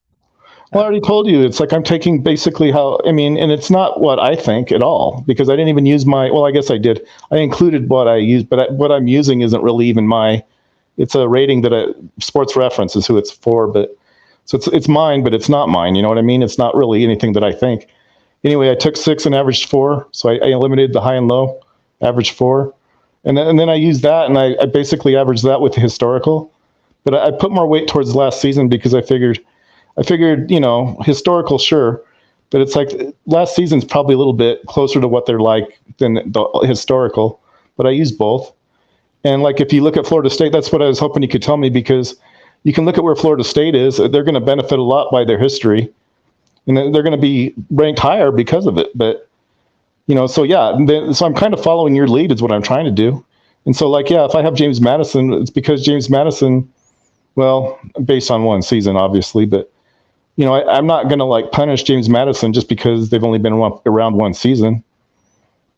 And I don't know if they're better than Oklahoma, but I guess we'll probably find out this year, won't we? I just kind of feel like we're focusing too much on, oh, Miami, Florida, look how wonderful, it's like it's been. I don't remember the last time, like 2017. I remember Florida, but even then they got up to high as number 2, but then they lost to somebody they probably shouldn't have, and I think they lost again. Okay, we're going off the rails here. We got a Big Ten show here, Chris. But thank you so much for calling. Call back anytime. All right, have a good day. Thank you. Bye. Okay. All right. Okay. Let's get back to our topics of the day. So Larry had a tremendous phone call, and we are going to catch up on everything Larry presented in regards to and more regarding this television debacle that I've got a bit of a handle on at this point. So what we've got here is let's dive through this.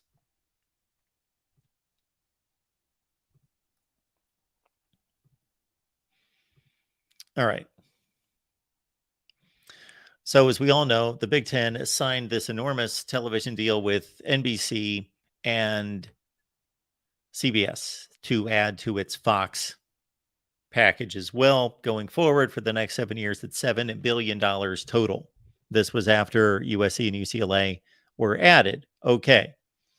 Tony Petitti is the current Big Ten commissioner who took over in April, just 1 month ago, from his predecessor, Kevin Warren, who's moved on to the Chicago Bears. Okay.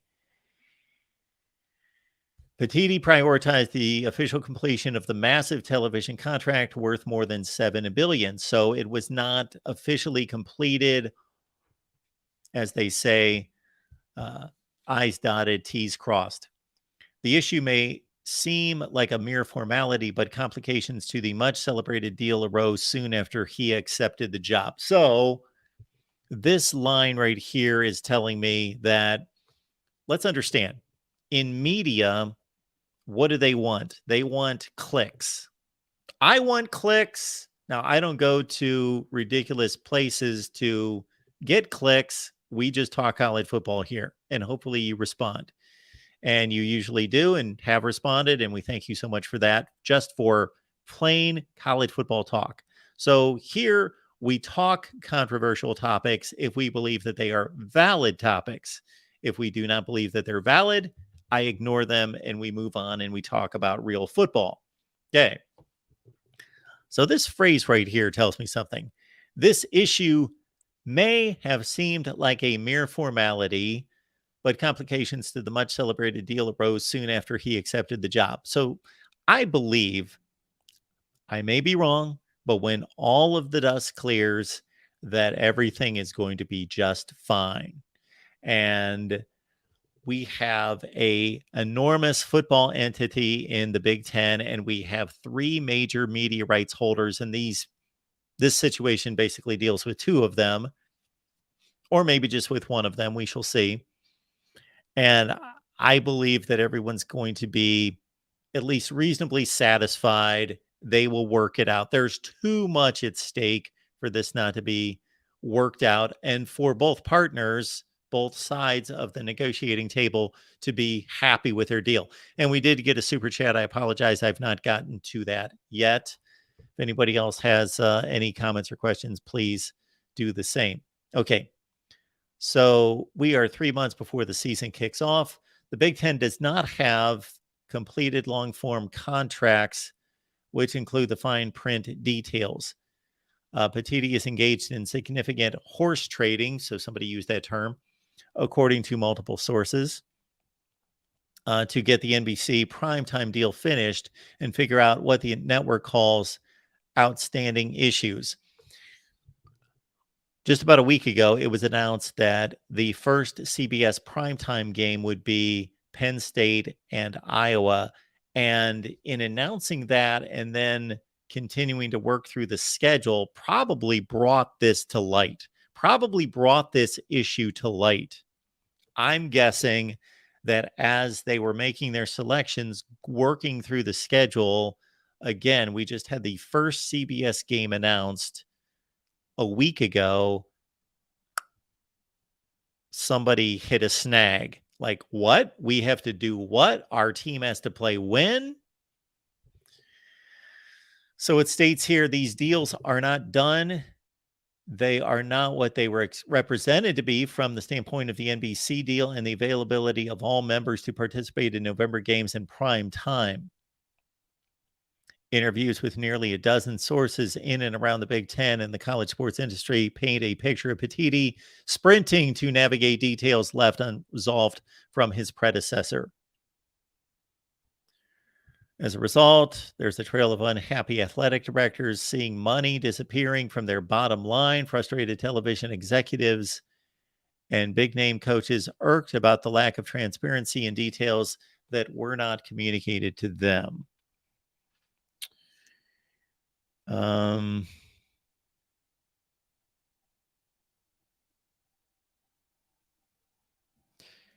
So either the athletic directors and the coaches are frustrated, or the television executives are frustrated. I don't believe either would be happening completely.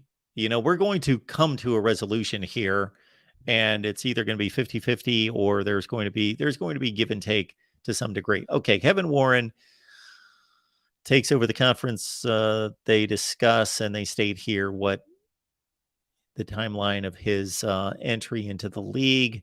He accepted the job, said he was leaving the Big Ten in demonstrably better position.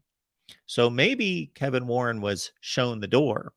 I had heard that from a few different sources anyway, and this might be part of it here. He's frustrating athletic directors and coaches, and they're going to be a pain in the rear end to their bosses, the chancellors and the school presidents. Then that may have ushered that result. It's a bit more muddled. Big Ten schools have seen potential revenue disappear the past few months from a contract that was announced back in August as being worth an average of nearly $1 billion per year through the 29 season. More than $70 million in total is suddenly in flux. Nearly $5 million per school. So is that total? That's total. So that's 70 divided by 14. Yeah, that's 5 and 4. Okay. It's left administrators around the league seeking answers and calling for financial accountability. So let's leave that right there, and we'll bring in our buddy Rick Anaya on the line. Rick, what's going on tonight? Hey, Mark, how you doing? I am doing just fine. Yeah, What's up?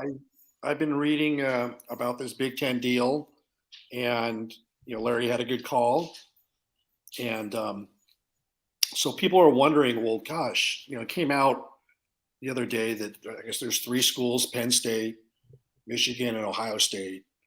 From a coach's level and an AD level, no November night games. That's kind of one of their provisions, their cutouts.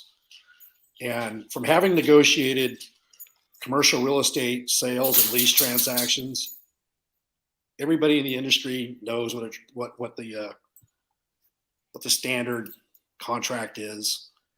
And you go back and forth, you create an addendum. There's certain things that you ask for: free rent, tenant improvements, et cetera, et cetera. It's standard. And then you have attorneys review it. You have a working document, and then you go to signature. You go to signing the document. So in this type of situation with Kevin Warren, he's dealing with presidents, ADs, coaches, 14 different schools. I'm assuming USC and UCLA got on board very late negotiating process. This contract was consummated around August 18th or the 20th, right before college football season. So there has to be a disconnect looking at it, because the ADs and coaches are upset supposedly about playing night games in November. Are you on board with that? And is that Yes. your understanding? Okay. So when this deal was announced, remember how everybody was like, wow, this is great. You got NBC, Fox, and CBS are going to own the 3 TV windows, starting off with the noon kickoff. And then you're going to alternate between CBS and NBC on the second and third windows. Or maybe there's Fox. They're going to have, at different times of the year, they're going to own different windows. So ultimately, that last game is going to kick off at 7:30 East Coast time, 6:30, I believe, Central, 4:30 West Coast time.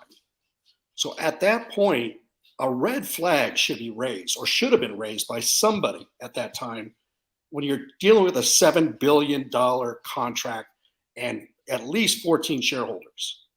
Okay, well, how is this going to work out? You did a great job on all your TV numbers and what's going to make money. Rivalry games are at the end of the year.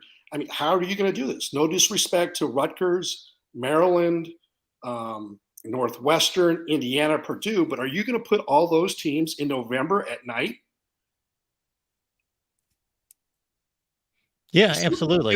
You see what I'm getting at? Well, absolutely. So as you stated very well and very clearly, that the deal was cut, the numbers looked amazing. We knew what the TV partners were and which window they had, but you also know that we have this stipulation that we do not play November night games in the Big Ten. And that involves all the schools, not just the big 3 or 4. So what did they automatically think? Well, number one, that NBC owns this late window, regardless of it upsetting Ohio State or Michigan. This is a addition to the television contract that currently doesn't exist and violates the league rule for any of the schools, regardless of who they put in that window. Right. So I mean, that's why I think Seemed there's rather gotta be- obvious. So, who is it most important to not playing night games in November?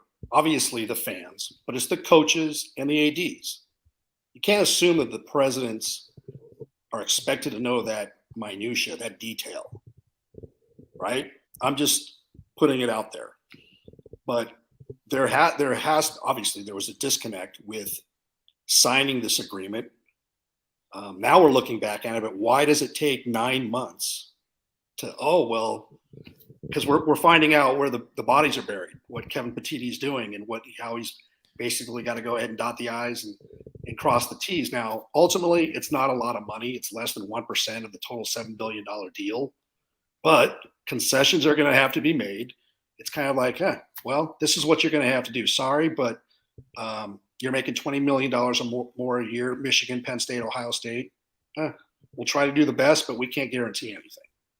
Or is that per season, that 70 million? Is that a total figure or is that a per season deduction? I believe it's total. Yeah. So like you're saying, it's less than 1% of the it's 0.7% of the contract. Yeah, absolutely. But But it's a big story. It's a detail that came Sure. out. You're gonna get juice out of it, clicks, whatever. It's the exactly. off-season. Right. And that's kind of what I led with, that this is interesting stuff, and this is a gaffe by Warren. This is a miscommunication between or a miscommunication, or just an outright Absolutely. absolutely just a incompetent. I don't think he was very transparent Or- with everybody that was involved that needed to sign off on these deals. And why, I don't know. I don't know why he felt as though, okay, I'm going to cut this deal and get a bunch of pats on the back, and the media is going to love me, and I'm going to get lauded as this amazing deal broker of this deal, and then I'll leave town. Actually, he's not leaving town. He's staying in the same town as the Big Ten office, but I'll leave this job, and then they'll discover it, but they'll be happy with how much money it was and be okay with it. Yeah, I'm sorry, but at that level, $7 billion deal, there's several attorneys that are going to be looking over that document, and then there's provisions.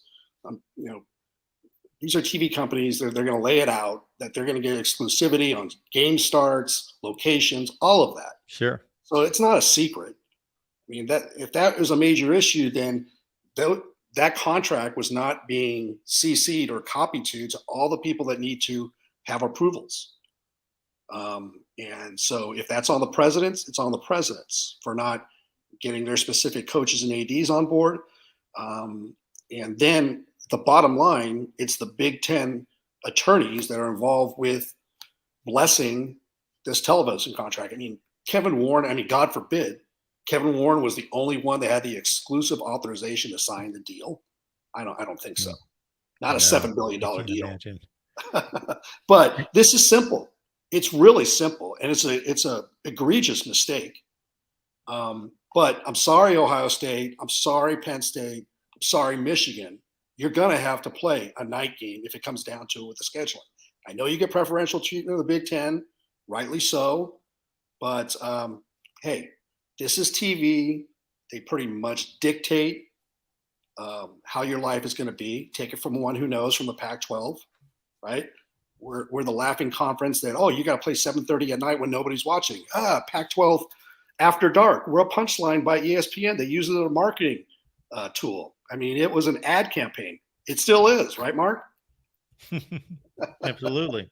Yeah. So, I mean, even during COVID, USC had to play at 9 a.m. on the West Coast. Well, sorry to be you, but that's what you got to do.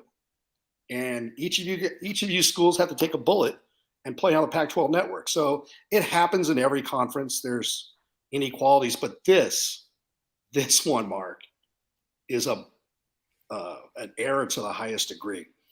And now that this is coming out, it's very surprising, because that was like the big selling point, wasn't it? Owning 3 windows during the day. And nobody made a peep at that point saying, hey, they just assumed that they're big enough meaning the big three, and they weren't going to be put in that position. That's all I can say. I mean, that's all I can Well, I assume. can't imagine that they are that stupid. There's no way that they thought that NBC's forking over $350 million and they're going to play 3 night games or 4 night games in the month of November and not touch those 3 schools. But it's culture, Mark. It's what those 3 schools are most likely used to, right?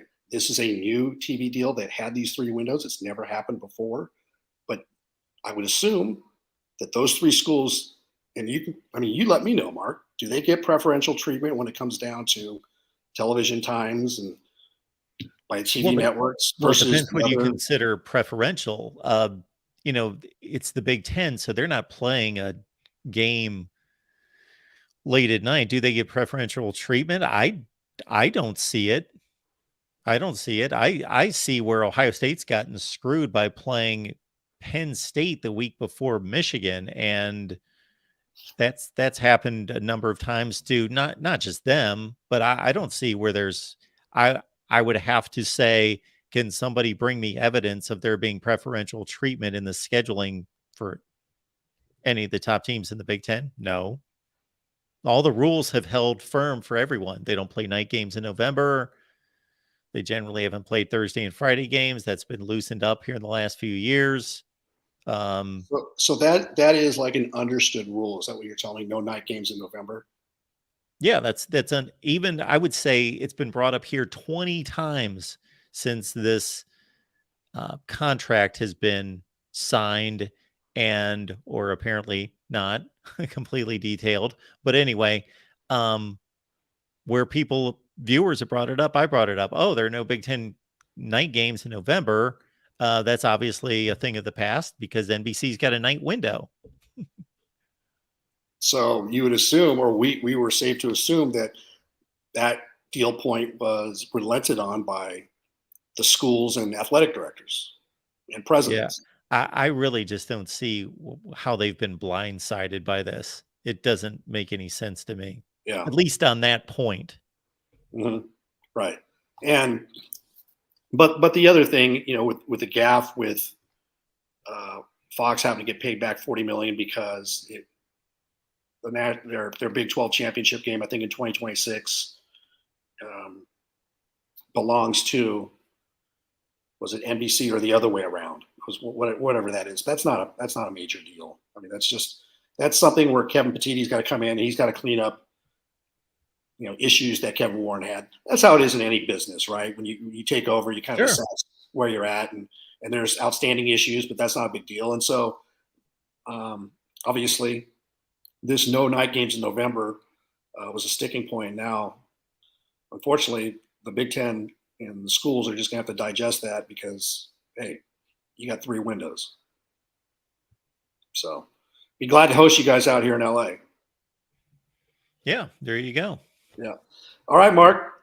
Good talking to you. Thanks for stopping by, Rick. Appreciate it. See you. So I'm looking at the last 4 weeks of the Big Ten schedule in 2022. So follow along here. If you look at and I'm not going to post it on the screen here because it's kind of convoluted. It's on the Big Ten Network page. So the final weekend of the season, Ohio State and Michigan are going to play on Fox at noon. Okay. Well, had NBC and CBS had this contract last year, who's going to play at night? Well, you've got the next best games are Minnesota, Wisconsin, Iowa, Nebraska, Penn State, Michigan State, which because of Michigan State and them winning 5 games was not a very good game. And Penn State was out of it, even though they were a top 10 team, they were out of the conference race. So Ohio State and Michigan would have played at noon on Fox. And I guess the NBC game would have been Minnesota, Wisconsin. So that would not have affected, unless they really wanted Penn State to play at night, they would have had Penn State and Michigan State as the night game on NBC. As it was this past season, Michigan, Ohio State was at noon on Fox. That Nebraska-Iowa game was on the Big Ten Network on Friday.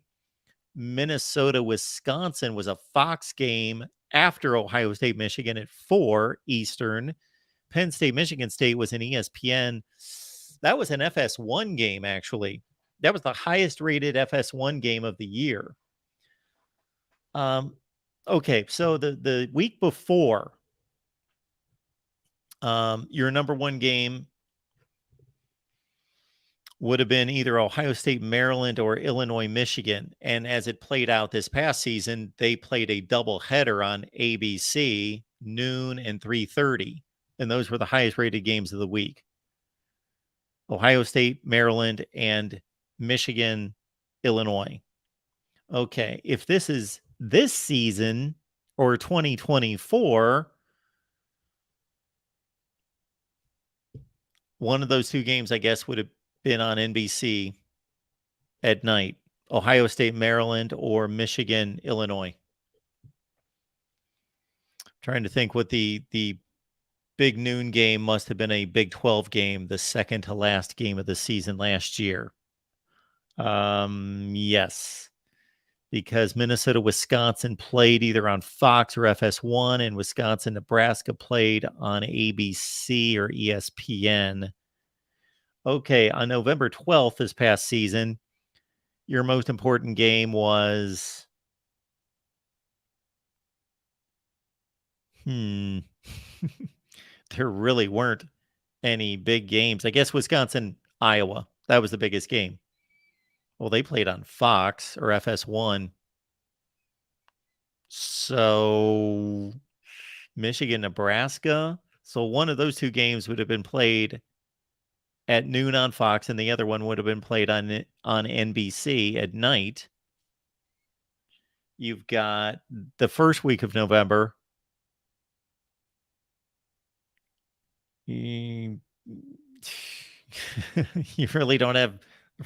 Man, the first week of November this past season, Illinois, Michigan State, Purdue, Iowa, Nebraska, Minnesota, Ohio State, Northwestern, Maryland, Wisconsin, Penn State, Indiana, Michigan, Rutgers, and that's your slate of games. So you tell me. They're obviously leaning Ohio State, Michigan. So the first weekend of November, you would have had Ohio State and Northwestern maybe playing on NBC at night. They played in a windstorm at noon anyway. All right, interesting stuff. All right, we appreciate the super chats coming in. Finally getting to those, Ryan. Sorry for making you wait here, but here we go. Ryan, thank you so much for the contribution. Can the new commissioner come through and save the Big Ten? I mean, is $900 million a year even worth their time? Seriously, it is difficult to see Kevin Warren's legacy being anything other than tarnished at this point. Again, it all depends on the result of this situation. The result of this situation most likely is going to be null and void.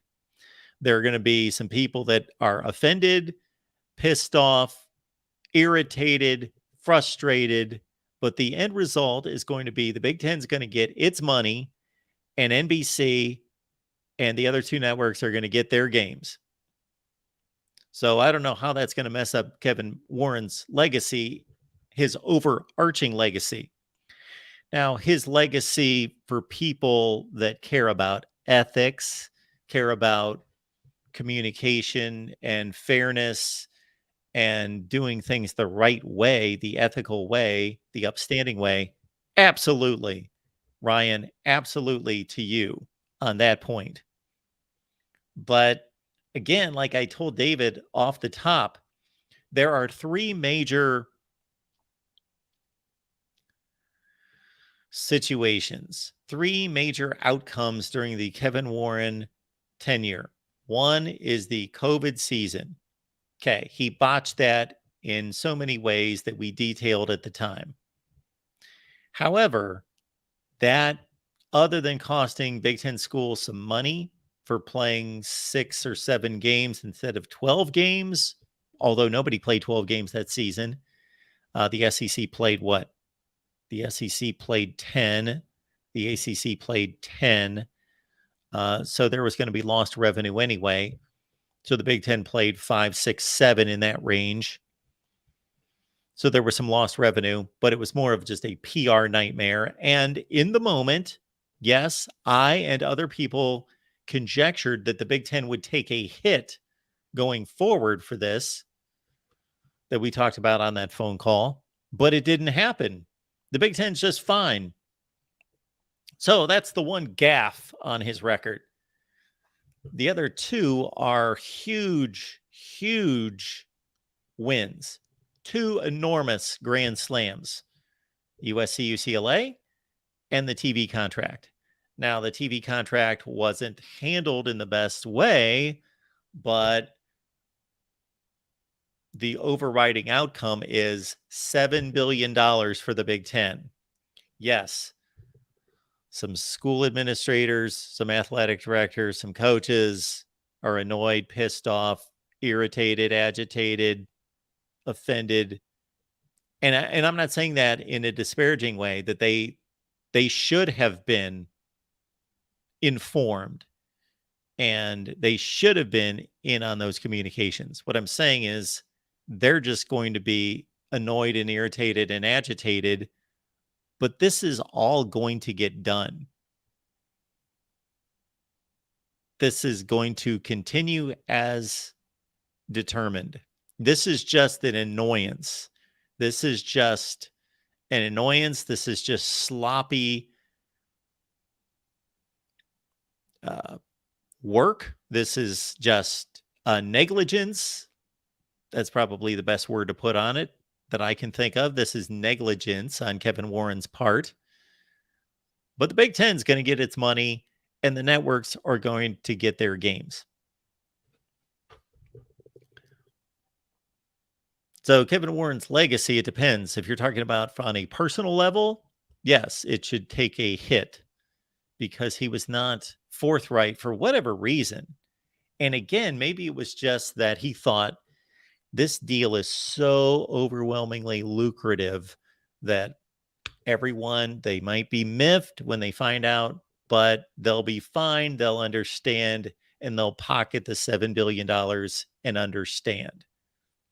I guess the other option would have been him to go back to the schools and say, all right, if you're going to hold to the policy that you're not playing night games in November, then we are not signing a $7 billion deal. We're signing a fill in the blank, $6.2 billion deal. I don't know. And then they would have had to decide, okay, are we in not wanting our fans to sit in 25-degree weather, or what other reasons there are not to play at night? That's the only one I can think of, is not wanting players, coaches, and especially the fans to travel and to be in stadiums at 11 o'clock at night when it's 24 degrees out. Other than that, everybody else plays at night. There are night games all over the country in November. There's no difference other than weather in playing in November at night and playing September night games. So it's all weather related. It's got to be. Otherwise, the Big Ten would play at night in prime time and not play so many games that are competing against each other during the day in November. Think about it. They're playing all noon games and 3:30 games. And so they've got 14 teams playing 7 games. So they're playing either 2, 3, or 4 games at noon and at 3:30 Eastern against each other, competing against each other. So they are taking money out of their pocket by not playing at night in November. So all will be fine. Nick, thank you so much for being here. One more loss to Michigan will cause Ryan Day to get exposed as the fraud he is. I don't really understand that term, fraud. He's a football coach. I think he will continue to be a football coach with like a 90+ winning percentage. His ability to coach is as fake as his beard's darkness. By the way, Skull Session is as corny as the WWE. Boo the Bucknuts. All right. Okay. Well, so Ryan Day is a really good football coach. Is he a legend? Is he among the elite of college football? That certainly can be argued one way or the other. If they got a kicker that could make, like I was having a conversation with my son this afternoon and let him know in working through the Tony Altimore metrics and statistics that, my goodness, even programs like Alabama and Florida State made between $50 and $75 million in football last year. Michigan made $120 and Ohio State made $137 million. Ohio State made twice as much money playing football last year as Alabama did. Twice as much. Like $70 more million. 65 to 70 million more. Okay. And my son made the comment, I guess they should have bought a field goal kicker. So is Ryan Day a fraud? I just think that's a ridiculous comment. I need context to these ridiculous phrases and terminology. I guess I'm just not up on these comments and how they're supposed to be defined. Is Ryan Day a really good football coach? Yes, I will go to the mat debating that any day of the week.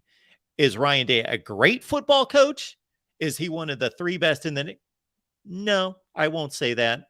Could he turn out to be? Absolutely. He has shown us enough to show us that Ohio State at any point could run off 4 consecutive Big Ten championships and go to the playoffs every year and win a national championship. Would that surprise anyone? No. But what has happened the last 2 years?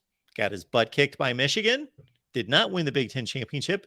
Therefore, he did not live up to expectations, and his teams limped home with a horrible 22-4 record the last 2 years. Yes, Ryan Day is running a horrible, horrendous football program. It's a complete embarrassment. They missed a field goal against that more than lucky Georgia football team that has no business of winning a national championship, that squeaked by in the national championship game. Somehow, I don't know how that happened, but Georgia somehow lucked into the national championship by barely winning over TCU, and Ryan Day's team obviously could not compete with Georgia in any possible way. He's a fraud. It became crystal clear to me there, Nick. Thank you. All right. Now we've got Larry. Thanks for being here, Larry. And I've got a better grasp on all of this, not completely. There may be a video coming everyone's way here as soon as I digest all of this contract business. Larry says recruiting will take a minor hit. 25 degrees is horrible to play in. Maybe why the news was tucked away for so long. Yeah, we would have to do a deep dive on weather forecasts. So you're in East Lansing, Michigan, playing at 3:30 in the afternoon. Okay.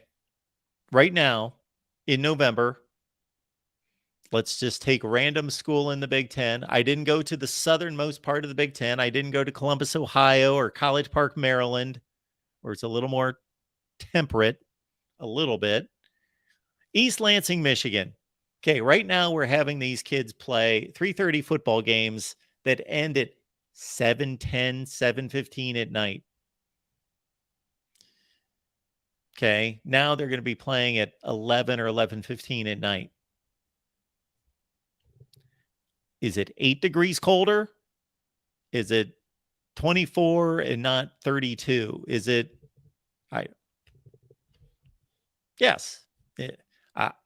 If there's a student athlete, out there that does not choose to go to a Big Ten school because he might, think about this. Okay, there's 4 played in the month of November at 7:30 at night out of 14 teams. So there's going to be 8 teams playing, maybe not 8 individual teams, but 8 slots taken up by 8 teams in the month of November out of 14. So there's slightly over 50% chance that in any given season, you're going to be playing at night in the Big Ten, and you're going to choose a different school because of that. Really? Okay, maybe. Is USC losing recruits? USC and UCLA, are they losing recruits as we speak because they may be playing games in Lincoln, Nebraska, or Minneapolis, so forth, in November, and not playing in Palo Alto and Tempe and etc.? Are they losing recruits because of that? I don't have the answer. My guess is a big fat no, but I don't have the answer. All right. And we did not get to the Schembechler conversation to an extent here. I believe we've got another super chat. Thank you for that, Artie. Appreciate you being here. Is the Mountain West really signing an exclusivity deal with what is I don't even know what that is. DAZN? Dazn? Or just a rumor? You got me, Artie. Dazn. Dazn boxing schedule. I've never heard of this. DAZN. I see Dazn boxing schedule. So the Mountain West. You know what? And well, I would think, this is my guess, that if they can get significantly more money out of that exclusive deal, the Mountain West needs money, that they would sign that deal. But I would think that if it's not significant, that it would be to the Mountain West's best interest to be diversified in its platforms. So currently, you get Mountain West football on CBS Sportsnet nationally more than anywhere else. Also on ESPN2. You see a lot of Boise State, Fresno State, San Diego State on ESPN2 late at night. And again, you get them on CBS Sportsnet. And then what's a real coup for this conference currently that's going to go away is that they've been on CBS. They've had 3 or 4 games during the regular season on CBS at noon Eastern time, which is a really early start time. But they had some really nice TV ratings as I was doing that TV ratings series a couple months ago on CBS for the Mountain West. All right, Larry jumps back in with this. And Larry, I hope you didn't take my... Okay, that is the original comment from Larry. Okay. Hope you didn't take my retort in any type of offensive way. I was basically saying, I don't know, but I don't believe so. Now, does the Big Ten want to steer away from the... Does the Big Ten want to steer away from the weather discussion? Always the Big Ten wants to steer away from the weather discussion. Absolutely. The Big Ten is doing much better now that they bring recruits on campus and have official visits in June. That's the perfect time when it might be spiking up into the low 90s in Florida, which for some people, they love it. For a lot of people, they're like, this is a little too much. Hey, give me 75. Then it becomes maybe a little advantage that even though you've got it in your mind that, okay, I'm standing in Ann Arbor, Michigan, the first week of June, and it's 78 degrees, and this feels great, as opposed to it being 95 in Florida right now. I mentally know this is a mirage. This is just during pockets of the year, but it's still an experience. So we're emotional people. We're visceral, and we feel that visit to Ann Arbor was awesome. It was 78 degrees. It was beautiful. It was nice. Didn't have to be down in that humidity. And even though we know, okay, it's not like this in November, again, I think, especially at 18 years old, that could swing you a little bit. John, how you doing tonight? Hey, I'm sitting back and listening to all this. I will say, imagining that Michigan-Illinois game at like 8 p.m. Oh boy. Well, I'm not discounting that in any way, because they played the noon game. Yeah. And what I tried to do, and unfortunately I didn't have the visual representation of it, was I went to the Big Ten schedule to think, okay, let's go through this 22 November schedule and see most likely how these games would have been selected by the networks and who would have played at night. And on the day that you're referencing, the second to last game of the season, what was the temperature there at the Big House? God. I mean, it was around 10, but then with wind chill, you're looking at negatives, 10, 15 negative. And that was the second to last weekend of the season. So it was roughly November 17th or 18th.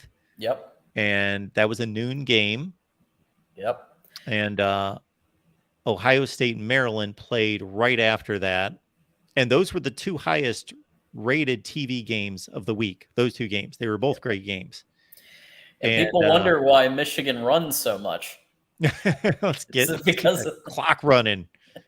Let's get out of here. Yeah. Once you dip into November, the weather is unpredictable in that sense, because you can get a winter burst like that. But I think the next weekend in Columbus, it was fine. Oh yeah, like 58 or something like that. But yeah, those are possibilities. And that night, who knows what, I don't know what that would have been like, having to play that game 8 hours later. So Mark, this whole media deal discussion, as somebody, I'm not claiming to have negotiated contracts at the $1 billion level, but I've negotiated contracts, pretty high. And even for me, in the events industry and in business, you have to loop everybody in. Yeah. When you're talking at the higher levels, you've got to loop in all the different departments. You've got to loop in any exterior person. The lawyers get involved. And so I don't believe that they didn't know that they were going to be playing night games. Like Ward saying that is just Ward is doing Ward things again. Yeah, I'm not dismissing Kevin Warren's supposed negligence. I don't even want to say it's negligence, because we're just going by this story. Sure. But apparently it is negligence. Yeah. Yes, there's negligence there. That there's not a whole lot of digging that's required here, that if as an athletic director, coach, that we don't play night games in the Big Ten. And then there's, even for us in the public, we're seeing reports of a contract that's going to involve these entities and these time slots, 7:30 NBC. Like, well, the negligence resonate with anyone? Yeah, it's crazy. Well, the negligence, I guess, would be things like this $40 million to Fox, when he's saying, and they're saying NBC, Warren gave NBC the title game, and he didn't have full authority. That would be negligence if that's true, because you have to loop you have to make sure that all your I's are dotted, T's are crossed before you agree to that. And so Fox is justified in demanding $40 million. Like, they're justified. Absolutely. That is a surprise to me that he would try to pull that off. That's odd. Yeah, I don't know. It's obviously we'll probably have more coming out.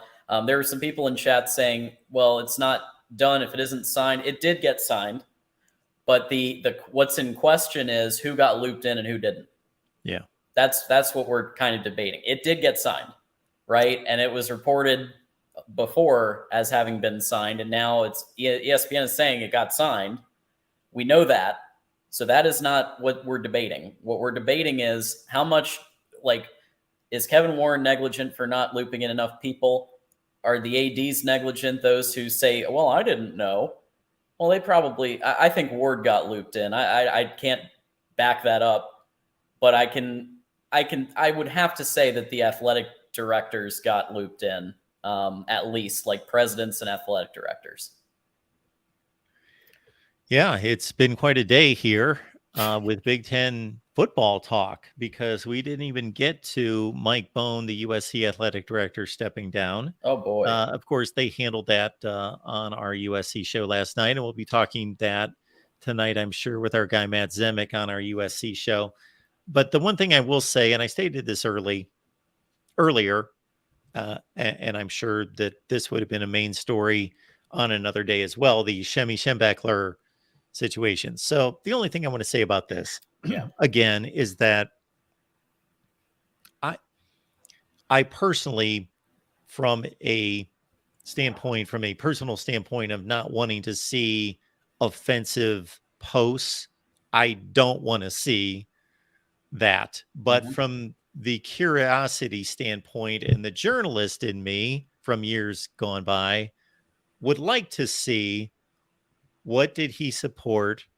So it's my indication from these articles is that he didn't necessarily post this himself. Retweets. He supported it. Yeah. He liked it. Yeah. Yeah. Maybe retweeted it. I don't know. Yeah, likes and retweets. Okay, retweets. At which, yeah, I mean, we know that Donovan Edwards got in trouble for one retweet and they had to visit the Holocaust Museum. Okay. So that was for one retweet. Yeah. So my issue, and if you go and look at some of the things that he allegedly liked and retweeted, so that's out. I'm sorry to interrupt, John, because that was asked earlier whether those things are online. Well, he mentioned, so in the whatever it was, apology or statement or whatever, he actually alluded to the Jim Crow part of it. So there's some of that in the whatever you want to call it. But I actually have a problem more so. Yeah, see, it's in the second paragraph. I have a problem more so with the university and the social media departments and the athletic department. Like, if you're not vetting your people, and if you're not going on and vetting your people on Twitter, Facebook, everything that they're on, it's 2023. Yeah. And if they've done something knucklehead related, the media is gonna drag it up, especially when you have the name Schembechler as like an even. I'm sure that amplified it even more. Yeah. If it was just Joe Schmo, assistant director of recruiting, but and just the nature of social media, I'll say this about myself, that there have been plenty of times that I was going to state something, and then I thought, that's not wise. Not because I didn't believe it, but because you can't give context. You can't have a conversation.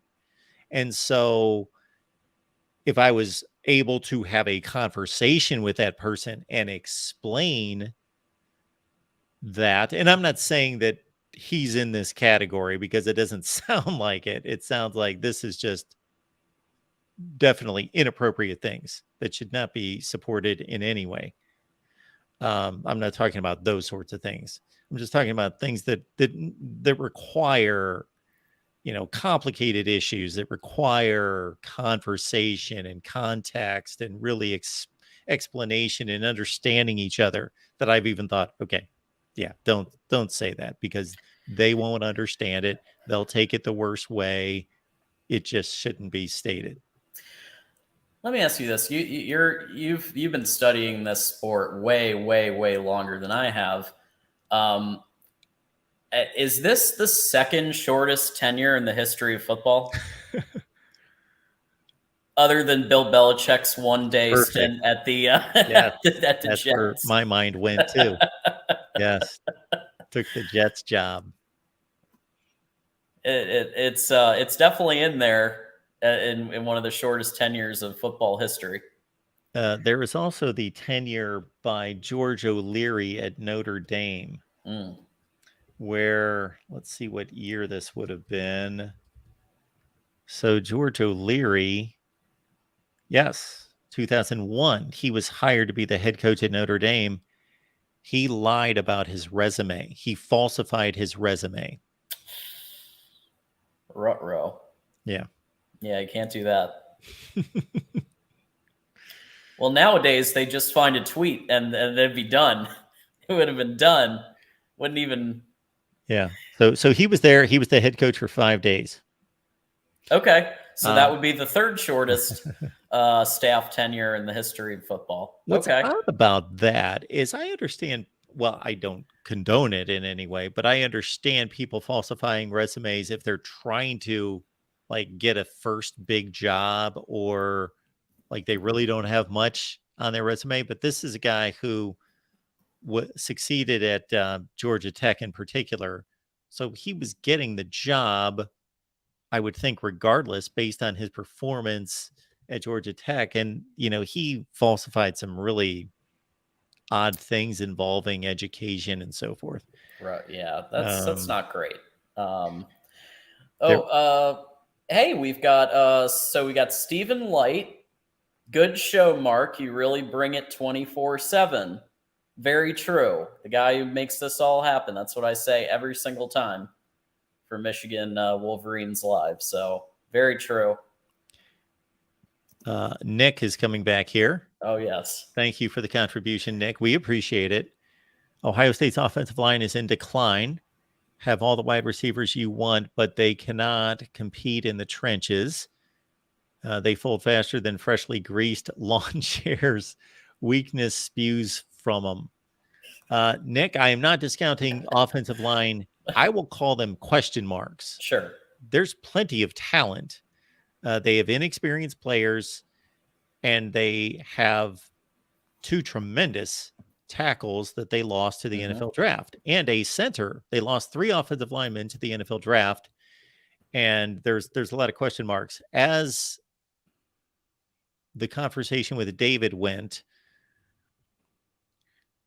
if I pull the trigger on Ohio State winning the Big Ten championship, I will be checking a lot of boxes that have to come through. Whereas Michigan's a much safer selection. No question. Less question marks. I mean, safer. Definitely safer.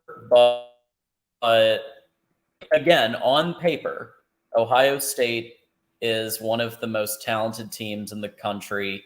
It's got to be up there with Georgia and Alabama. If A&M still has kept enough of their, 5 million 5-stars that they had. But yeah, it remains to be seen. There's a reason we play the games, and that's just how it goes. But I'm just looking at the Ohio State roster here, and just some of who's coming back. I mean, is there a real possibility Devin Brown is the quarterback? Because the way I've seen it, like, it's possible, but they put a lot of time equity into Kyle McCord, recruiting time equity, obviously camp time equity, like the amount that they put in, it would have to be, Devin Brown would have to light it up in fall camp. Yes, exactly. You ended it with that is the conclusion that I have, that if Kyle McCord opens a starting quarterback in game 1, we won't know whether he easily won the job, or it was slim, or it was a tie and he just got the lean. But if Devin Brown is the starting quarterback, and we know that he outplayed Kyle McCord, that he won it big. Yeah, that's gotta be a thing. And I don't know if Ryan Day would do the Jim Harbaugh give everybody an audition, because it is kind of, if you think about it, it's kind of parallel a little bit, other than the fact that McCord didn't have the year as starter. But like, okay, Devin Brown got injured, right? Didn't have spring, has to light it up in fall to catch up. Wouldn't that be something? Ryan Day won't do that, though. I don't think he's going to do that. I don't think he will either. And I wouldn't have an issue with him doing it. I actually thought that was a good move by Jim Harbaugh. The way Jim Harbaugh handled that quarterback transition, I had no issues with it. He did certain things that I said earlier. I said he should do this, or he could think about it, and then he ended up doing it. Then there were other things I got to say he thought of and did that I didn't think of. But I thought in the moment, I thought it was very smart of him to get JJ as involved the previous season as he did for a lot of different reasons. Cade McNamara goes down. JJ's played against Wisconsin. He's played against all these other really good teams in meaningful situations. So he's already number two, you keep him involved, engaged, focused. You keep him interested. He's not the 5-star that holds the clipboard. He's on the bench. He just, during timeouts stands there and listens, and he's not involved, and he's checked out, and he's waiting to actually play. He's got to be cerebrally involved, but that's a lot to ask at that age. No, you just got that bit of an audition leading into the next season, all that experience. I just thought that was, he was able to continue to keep that team in Cade McNamara's hands, not offend him as you're the starter, you still play during the most meaningful times, you are clearly the starter, but we are bringing JJ along. So on the running back side of things, so like I get for quarterback, most likely we're looking at McCord, but unless Brown lights it up. But one of the question marks that we had last year was the running game, because everybody knows that the passing game is top notch and has been since Ryan Day, in my opinion, since he started as offensive coordinator. It's gone back all the way. But as far as the running game, Travion Henderson and Mayan Williams, I guess the question is who is really going to break out? Who do we think is going to just take that extra notch to, make it a more balanced offense? Because if they do, then I think you're in good shape. If Ohio State can get that going. Chip Trayanum and obviously Dallin Hayden, they could all be possibilities. So I don't know. Yeah, I am very intrigued to see Travion Henderson's performance this year, because a lot of people are down on him. He was injured. A foot injury for a running back is not the best. And so it's understandable that, sure. And he still turned in like an 800-yard season or whatever it was. But with the other two guys coming on late in the year, Hayden and Trayanum, I don't know how they're going to kind of balance that room and get them all touches and keep them all happy. Well, hopefully somebody breaks out, and then you can balance things out, have a nice run and pass there. No, but crazy day or so in Big Ten news for sure. So, John, thanks for being here. Have a great rest of the show. I will, and I will encourage everybody to check out USC Trojans Live with Mark and Matt Zemek at 11 p.m. Eastern, 8 p.m. Pacific. Because, like I always say, you learn something every show. Thanks for being here, everyone. Appreciate all of you, and we'll see you tonight. Thanks, Mark. And here we go with the 8 p.m. block of the Big Ten Live show. Oh, man. What a freaking couple of days, folks. This is something. I'm John D'Adamo. I'm going to be your host for the next it's already 8:23, so the next roughly hour and a half, 2 hours. I'm going to put the link again so people can call in. I'm happy to take multiple callers at the same time. We've been having some really good panel discussions lately. You don't need to have your camera on. You can keep your camera turned off and just pop in, and we'll probably take like 4 people, maybe 5. That's it. Because otherwise, I think some of you remember, got a little crazy a couple weeks ago. So let's keep it to 3 or 4, maybe 5 people. Mike Fort's chopping it up today. I'm glad you came in. So it was Gaddis's offense. What are we talking about? Gaddis's offense. Are we talking about DPJ, Tariq Black? Yeah, it was definitely. Okay, so I guess we can, let's see here. We have a caller, folks. I said, come on in, get yourself to join in, and we do have a caller who has called the show before, and it's John Johnston from Corn Nation. Oh my God, I'm on the line. You're on the line. Well, Hey, with what's going on this beautiful end of May Monday night kind of thing? Oh, just a ton of Big Ten news, like the fact that Fox is owed $65 million, things like that. It went up to 65 million. Yeah, so you've got 40 million because of the title game situation. They promised it to NBC without full authorization.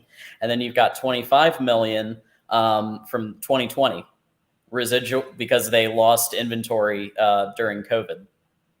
So 65 million. And then also depending on what happens with the night game situation, because people are saying, well, I didn't know there was going to be night. I didn't read that part or whatever. I wasn't looped in. Ward Manuel, Michigan athletic director, with another great quote. Just another just shining star on his legend as an AD. I didn't know. Well, So it's only 65 million. That's the first thing. It's only 65 million. That's only I don't know how many coaches' salaries for 1 year. Yeah, fair enough. No, that's for a guy that was supposed to be a lawyer and supposed to be the head of a conference. That's pretty it's very Kevin Warren. Yeah. Nebraskans have a special relationship with Mr. Warren. Him telling us that we could leave the Big Ten if we didn't like his stupid rules. And oh yeah, I spent most of the pandemic tweeting about him disappearing, and I think he spent most of it in his bathroom.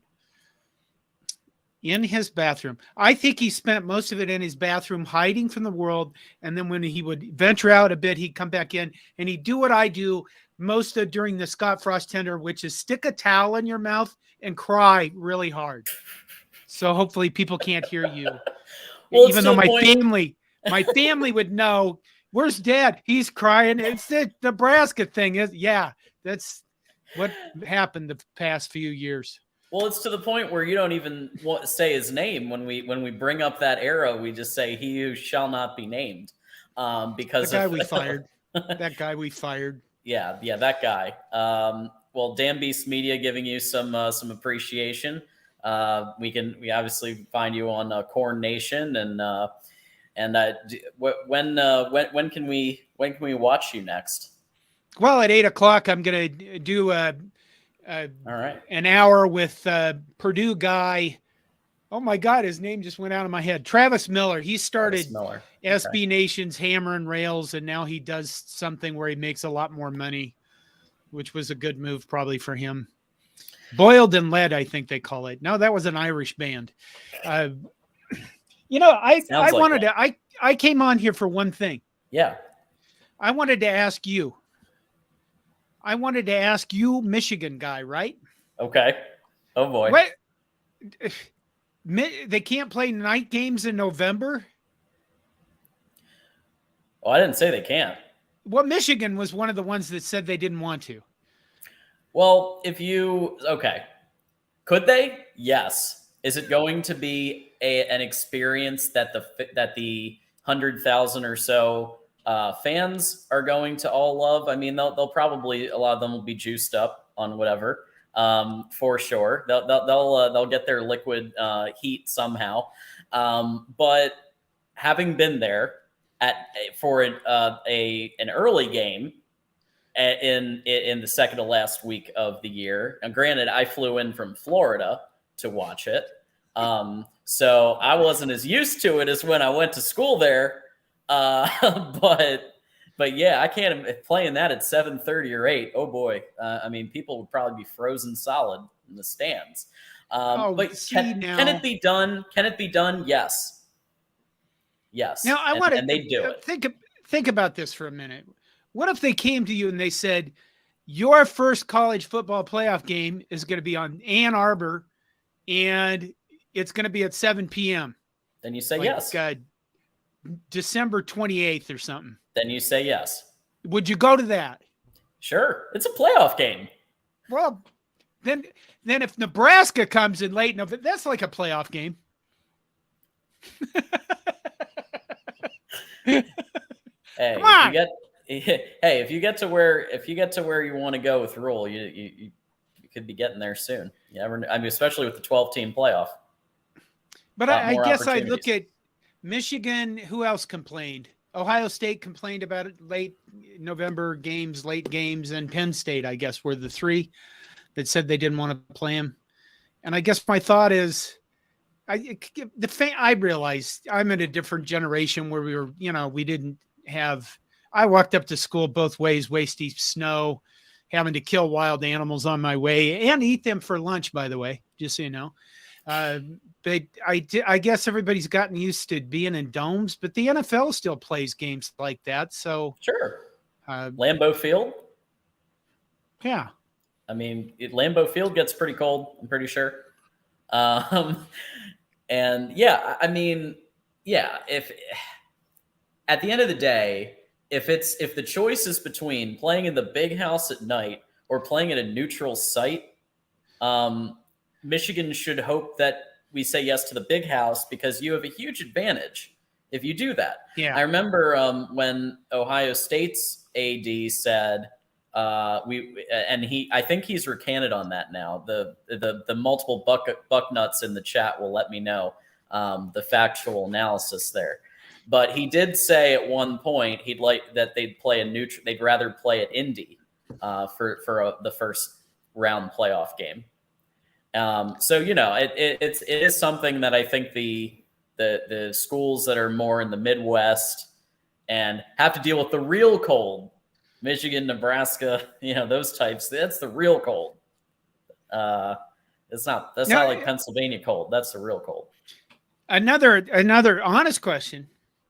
Do you think that this? Okay, you've obviously said you probably you don't like the cold. Let's say it's 10 degrees out, right? You're not going to that game? I'm not. I'm personally. Well, what are we talking about? We're talking about. Well, I mean, if it's, let's say, the last game in November, well, for you guys, it's going to be Ohio State. You're going anyway because it's Ohio State. But let's say you're going to play Indiana in a 10-degree weather game. Are you going to that game? If I have to fly from Florida, no. If I live in Ann Arbor, probably yes. Okay, ask people in your people that chat stuff. Would you go to that? I mean, I look at it and I guess I think most of the time when I think that people they these schools come out with these objections, what I think is like old people like me that are in charge of stuff, and they're like, I don't want to go out in the cold, and they're all athletic directors and stuff like that, and they don't have to be in the cold anyway. So, you know what I mean? Yeah. Well, and I will say, once you got past the initial, when you're in the big house and you get past the initial like part of it, and you just get caught up in the game, you get caught up in what's going on, you kind of don't notice. Everybody becomes everybody's best friend. Everybody's high-fiving each other. The kick at the end, if you remember when Jake Moody made that kick at the end of the game, beat Illinois, everybody went nuts. So nobody cared about the cold at that point. So I'd say this. I'd say if I had the choice between just taking the playoff first round example, and the choice is between Michigan playing in the big house and Michigan playing in a neutral site, you take the big house, even if it's late December, January, and it's like negatives. You take the big house because you're still getting a strategic advantage. Yeah, and that's. I guess I'm looking forward to that in the playoffs. I want to watch Big Ten teams. I'm old. I'm near my deathbed. It's right there. I want to see like Miami, Florida State, some of those schools come up north and have to play in the cold. That's what I want. And, I wish they had more playoff games on campus than they did in the bowls. And I would really I'd be more against them playing in the bowls and have them more on campus sites, even if they were, especially if they were in cold weather sites. Because Alabama at Ann Arbor, come on, for a playoff game, that'd be like, what that would be? I can't wait to see Alabama come to Ann Arbor in like late December at 7 p.m. And it's going to happen. I mean, that type of scenario is absolutely going to happen with the 12-team playoff. I'm not saying those two teams, but that type of matchup, absolutely. Think about this for a minute. Michigan is a storied program. Mm-hmm. All the way back to Fielding score a minute a post or score a minute, Fielding Yost. First Rose Bowl, right? 49-0, 1902. Oh, man. Right? Mm-hmm. So if you think about it, the first college football playoff game that happens at Ann Arbor will be the biggest game in your school history. Yeah, I'd say that. Without any history behind it, without anything else, just boom, there it is. Yeah, maybe a couple of past versions of the game, and from a ratings perspective, because I guess the other question is with the 12-team playoff, that first round, does it are there going to be, for example, for the 5 versus 12 match, are some people going to maybe opt out for the NFL, even in the playoff? Or are they going to, you know what I mean? There's now multiple rounds of the playoffs. There's going to be multiple layers of this, and it's not just going to be 4 teams anymore. So, it's going to change the trajectory a bit. I would think if they do, we will hate them forever. So $65 million, huh? Oh boy. And that's not even counting the millions that are going to be owed depending on what happens with the night games. So that's still being discussed. So ESPN is saying basically tens of millions of dollars of value in flux, aka they don't know the number yet. So wow. so that will probably top it. You're looking at maybe 70 to 80 million that they're gonna be owing. But again, if we're saying it's a $1 billion contract, then in that grand scheme of things, like you said at the beginning, it's not tragic, but it's still $80 million because of a guy that honestly you kind of look at him and went, you shouldn't have never hired this guy in the first place. Realistically, they shouldn't have. Wow. He was, you know what? He was very good in a tie. He was very good in a suit. When he stood up at that's half the battle. he always said, That's a very good question. You look good today. Stuff like that. I mean, he was good at that. And I think that with the new guy coming in, you kind of look at him and go, okay, can you be good at that? And they actually read contracts and things, because that's, apparently what's required now. Yeah, and also that's a great question, is something I even say when I'm on meetings, because I need time to think of my answer. So it's a great line to say when you're thinking of the answer in your head. So I'll give him that. That's a real tactic that you can use. But then after that, then there's not as much substance to it. So yeah, I don't like that he left the Big Ten with these loose ends and claiming that he left the place in a better position than he found it. Well, is that really a fact, or is that might be debatable? Well, if you remember during the pandemic, one of the things that he said he did really well was he made sure that the Calm app was available to all their student athletes. That's at the top of everybody's list of success stories. When I wake up in the morning, I'm thinking, what success stories am I going to talk about on the show? The Calm app is up there, and I like the Calm app. Or Headspace, or I recommend everybody have one of those for meditation and stuff. But like to have that be a crowning achievement, I don't know about that. Okay, I'm going to have to go in a couple minutes and get ready for mine. But I just thought I'd stop by and see your smiling face. Oh, well, I appreciate that. And I know that there's a lot of fans in the chat here. And then I was going to say, you're a Michigan guy. What the hell are you doing wearing that shirt? I'm in Florida, man. This is why nobody should ever hire me to be the commissioner of anything. Yeah. I'm in Florida. This is I got this for the tropical situation. All right, I'm going to go. Take care, John. Thank you. Thanks, John. Have a good. Everybody follow Corn Nation. I'm going to put the link to the Twitter. So check on the Twitter. And I'm also going to put the YouTube link so people can check out YouTube. We'll start with Twitter. Follow John Johnston on Twitter. This guy rocks. He's been on multiple times and always brings a lot to the table, always brings a great perspective. I am once again asking for callers. Now, here's what we're going to do. We're going to have, like I said, we'll probably have 3 or 4 people on if we want to do that, if enough people call in. I'm putting the link right there. I'm throwing the gauntlet out now. We have about an hour and change to talk Big Ten media. If we want to talk SHEMBuckler, I'm going to mention that very briefly here. So just in terms of topics, we just talked about it with John Johnston. Tony Petitti holding up a house of cards. The fact that the 2026 title game is promised to NBC without authorization. The fact that there's been pushback on the night games. Schools saying, ADs saying, like Ward Manuel saying, well, we didn't know about that.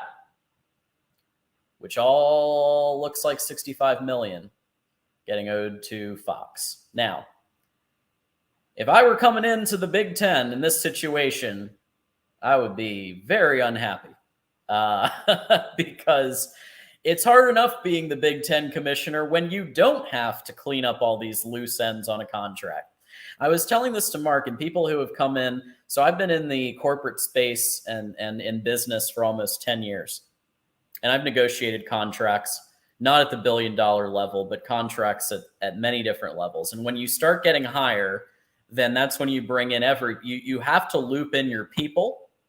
So not only do you loop in everybody on your side and all the divisions of the company and everybody you call them champions. So you have your champions of the deal.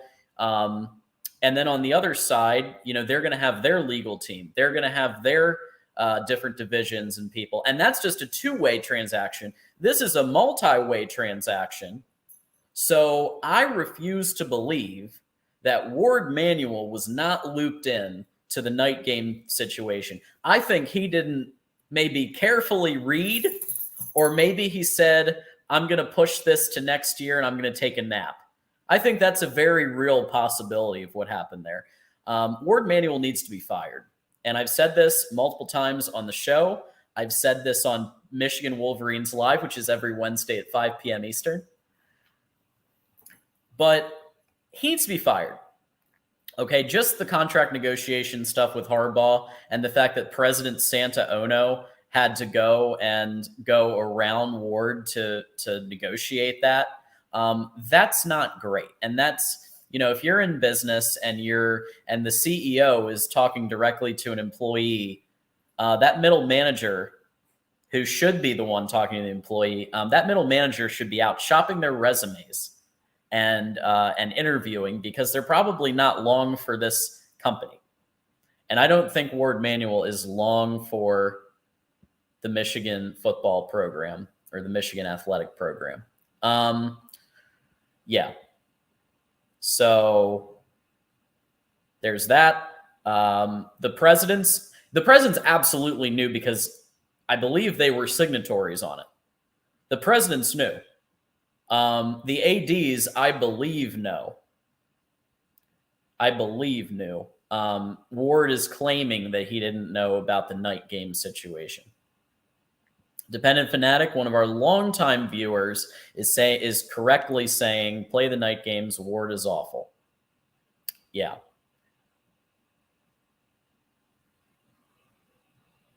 Let's see here. Michael Campbell, our resident Notre Dame Fighting Irishman. Can Georgia flip 5-star wide receiver Jeremiah Smith from Ohio State? That would be interesting, wouldn't it? Let's take a look at 247.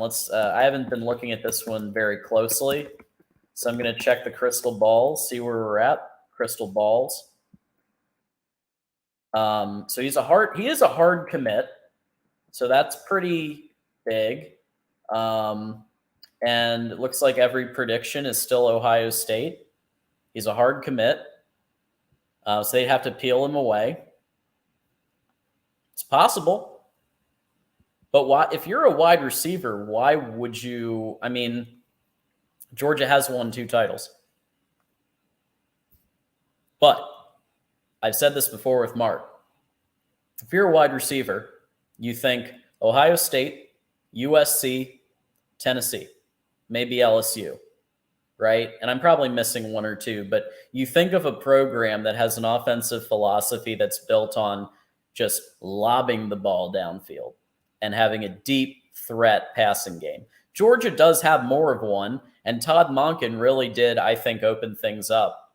And Randy Dan Beast is probably going to comment, with the facts, because he's studied this way longer.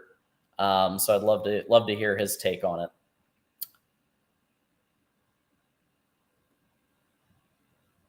Let's see.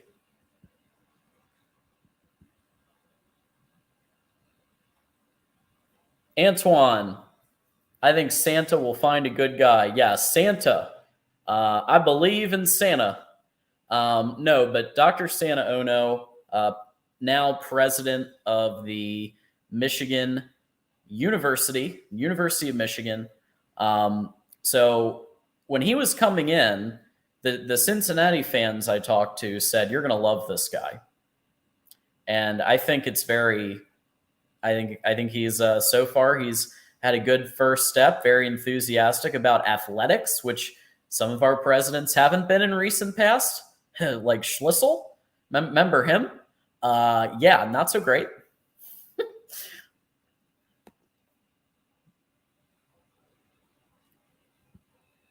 Exactly right, Daniel. And this is what I said.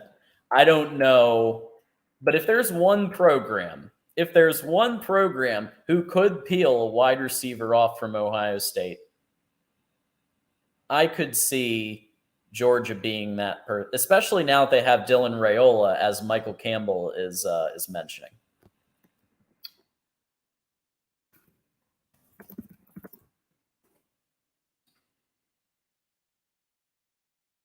remember that if you send a super chat, I'm trying to highlight a couple of comments or questions, but if you send a super chat, much more likely to get your comment or question read.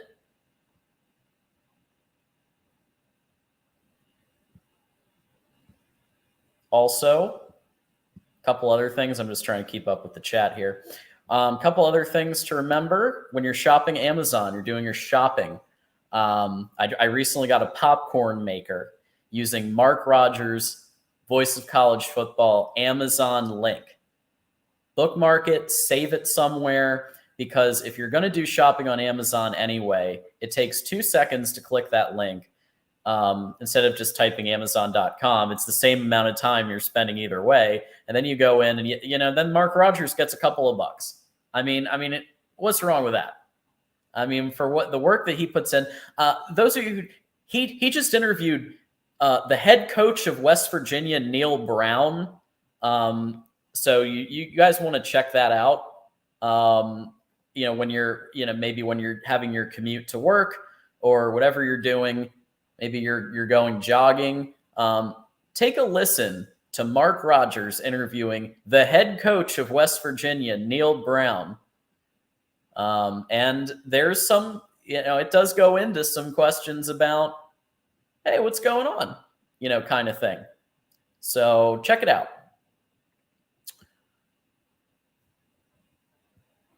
Lemansky with another contribution, $10 super chat. Ward Manuel and Gary Barta to retire and buy a timeshare together.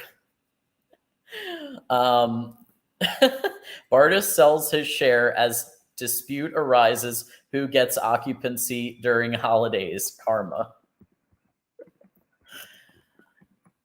That could be a Netflix series. Can you imagine that Netflix series with those two? This actually, so this happened.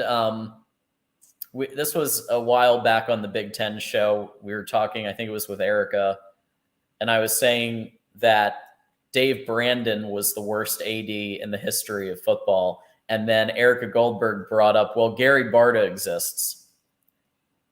So, yeah, I still think Ward is slightly better than Dave Brandon, but that's an extraordinarily low bar.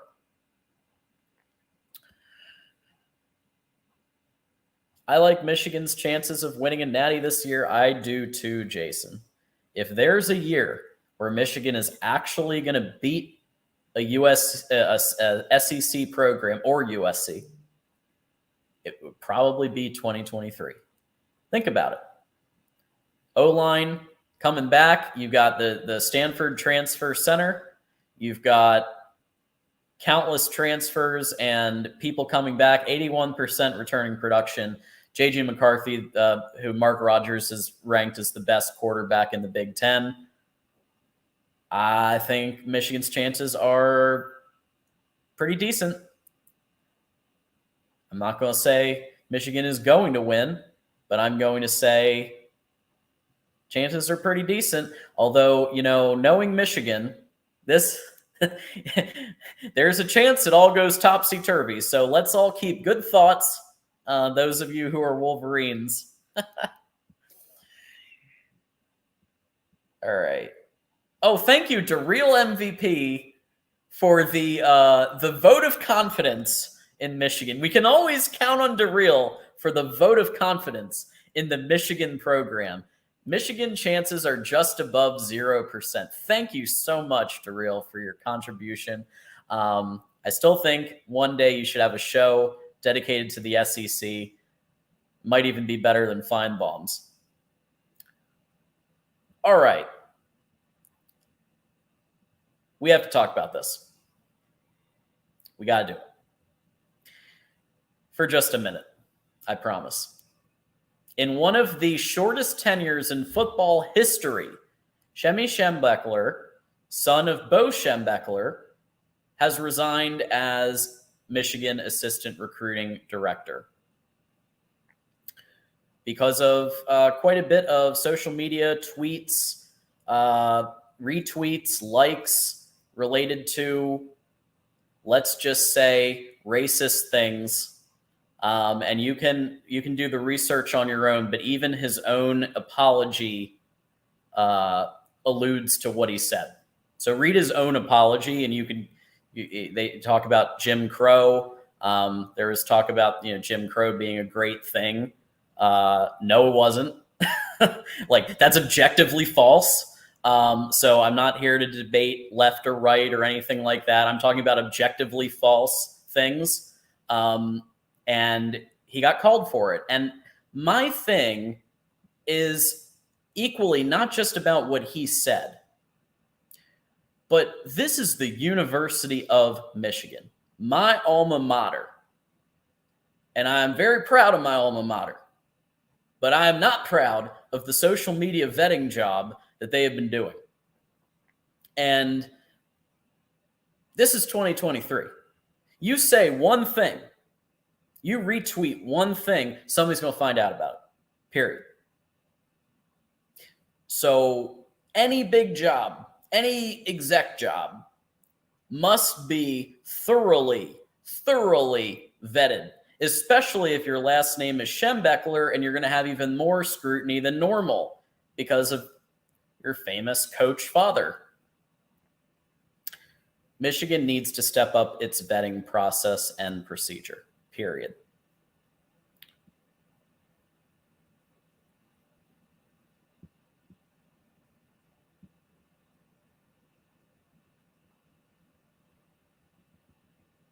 Let's see here. Georgia has a 3% chance, and that's it, by the way. I'm done with that topic. Georgia has a 3% chance. No, Georgia has something like, I'd say, a 60 to 70% chance. It's high. It's high. I mean, like, think about it. Their quarterback play. Anybody watch the Georgia spring game?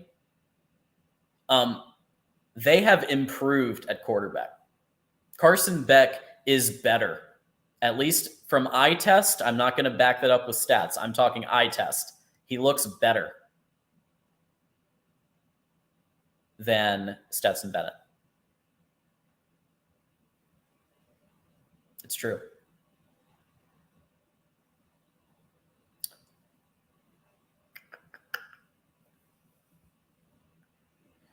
Yeah. So I think in the next 2 to 3 years, the Big Ten is going to probably win a natty. And here's why. Things are becoming closer to parity in multiple different aspects. And I think that it's very possible. Look at what happened in 2022. Ohio State, it pains me to say this, Ohio State was winning the game against Georgia for most of the game. Ryan Day called the game of his life. And they were one midnight field goal kick away from facing TCU, who they probably would have beaten, and then they would have won the national championship. Okay? So, also, Michigan was a Blake Corum away because he would have punched in those 2 close touchdown attempts. He would have punched those in for, 1, 2, 3 yards. He would have gotten those 2 touchdowns, I believe, with 99% certainty. And then it's a Michigan-Ohio State national championship rematch. Wow. Can you imagine the people's heads exploding?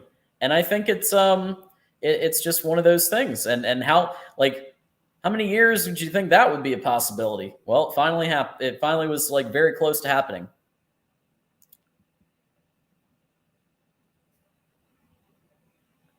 Wow. According to Jason, according to ESPN, Ohio State has a 37% chance to win the Natty with McCord, with a questionable O-line, with a questionable running game, with a defense that has underperformed. I mean, it's possible. It was close last year, but I don't know. I'd have to give Georgia the nod in terms of lead. If it were me, I'd be ranking Georgia the first. Bama, though, no. Bama's not, I don't even think Bama's making the playoff. Bama might lose as many as 3 or 4 football games. Tyler Buckner and Tommy Rees are not the keys to the promised land for Alabama.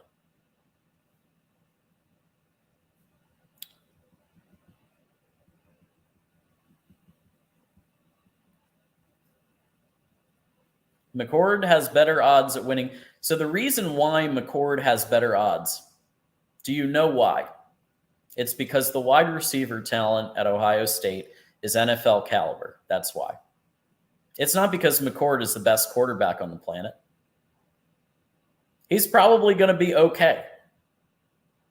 And his wide receiver talent is going to help him out and make him look really good. Caleb Williams, that guy, that's a once in a lifetime player. I'm sorry, he deserved the Heisman. I know that there were some discussions about other players, Stetson Bennett being one of them. Caleb Williams is the real deal. He could have done that with a kettle and some string, and he could have still been dynamic, I believe. But yeah, that's why. It's because of the wide receiver talent. But the O-line is not that great, and I don't really see where the running game is going to come in. This is the more reasonable take. Listen to Dependent Fanatic for the reasonable take. Georgia 50%, Michigan 25%. I'd even, to be fair, maybe put Michigan a little lower than that, but it's close. OSU 10. Alabama is probably too high at 10 still. I think Alabama's got about a 2 or 3% chance. Who do they have? Yes, they have talent, but who do they have? Like, think about it. First of all, sometimes they've had a deficit in an area or two. And then they make up for it in another area. For example, Lane Kiffin was the offensive coordinator for some quarterbacks that weren't always fantastic. And sometimes some of the weapons weren't great, but Lane Kiffin was a great OC. Sark had some trouble being OC at the Atlanta Falcons, comes to Bama and gets gifted with mac and cheese. Was mac and cheese Sark? Mac and cheese was Sark. AKA Mac Jones. Mac and cheese is his nickname. Mac and cheese. And then you had Najee Harris. You had some ridiculous talent. Devonta Smith. Absurd talent. I remember because Michigan faced that team.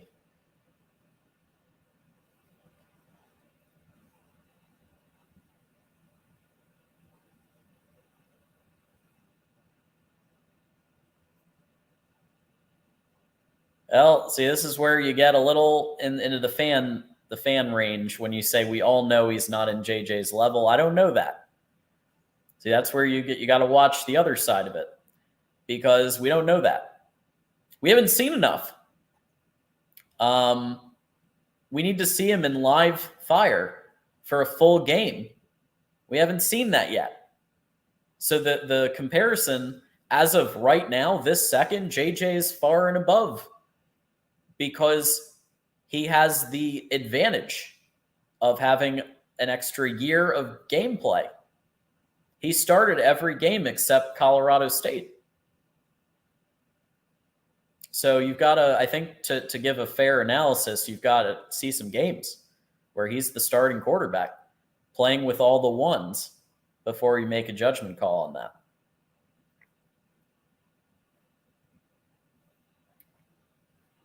Thanks, Darrell. That's great. Alabama's you got Alabama too high. Alabama's too high. Texas is too high. Texas at 5%. Oh my God. Somebody who thinks Texas is going to win the national championship, call in. I'd love to talk.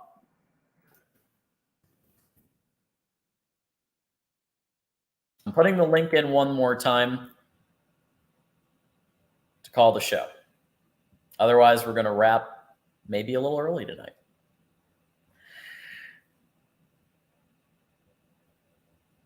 Remember, like, subscribe, and tell a friend. Bring people in.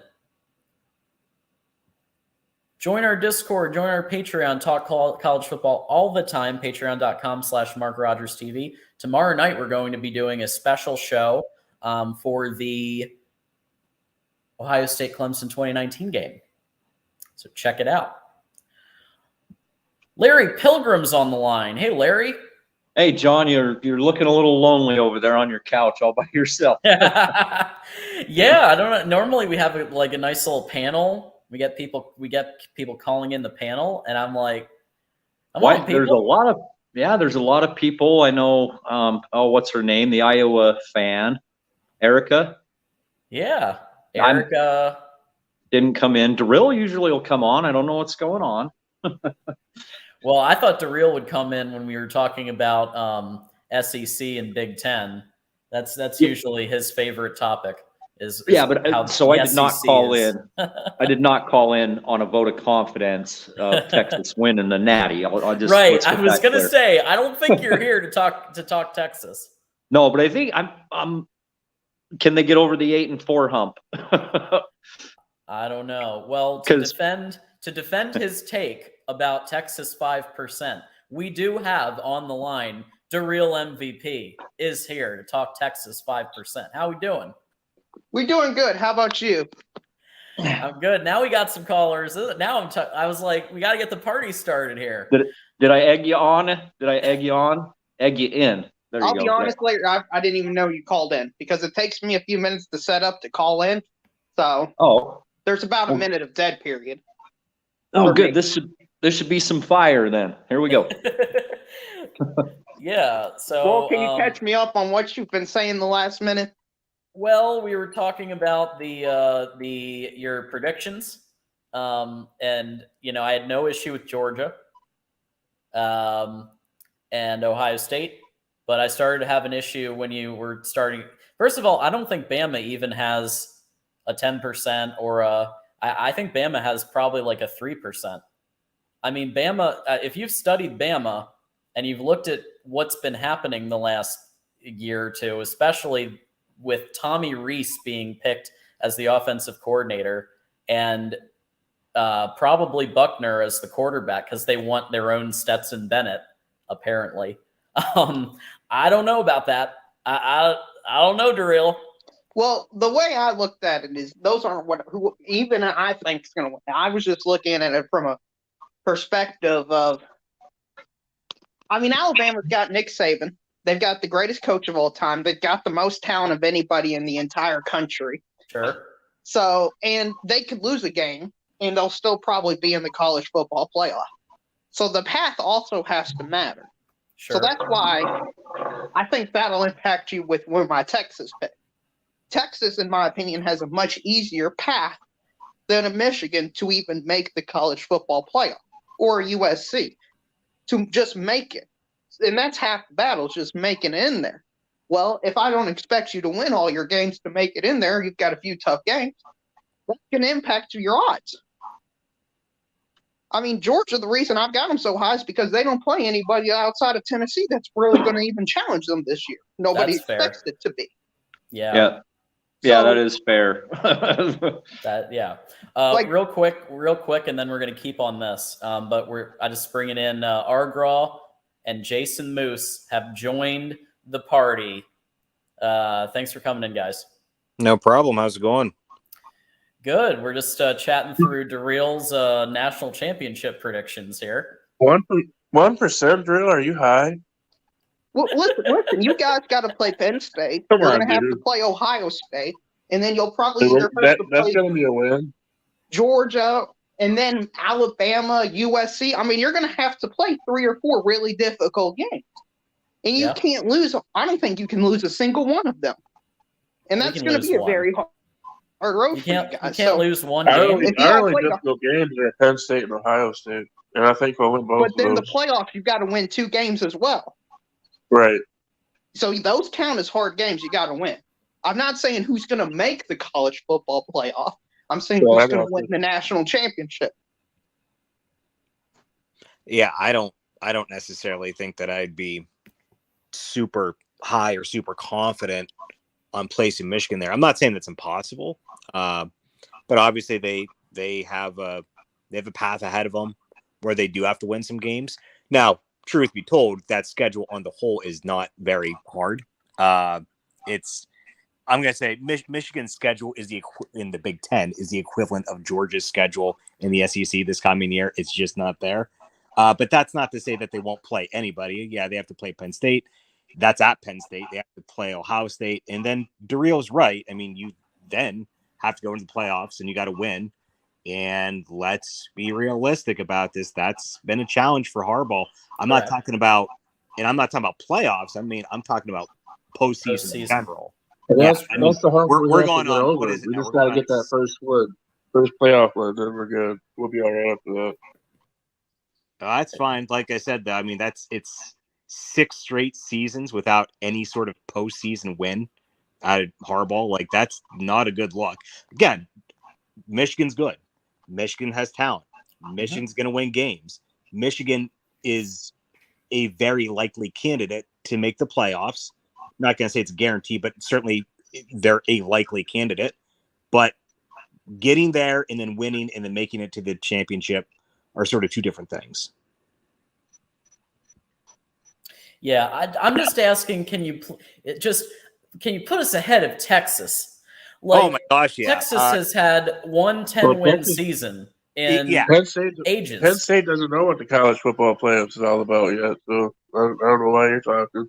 Well, the reason I have Texas, No, they just know how to win in the postseason now, so there's that.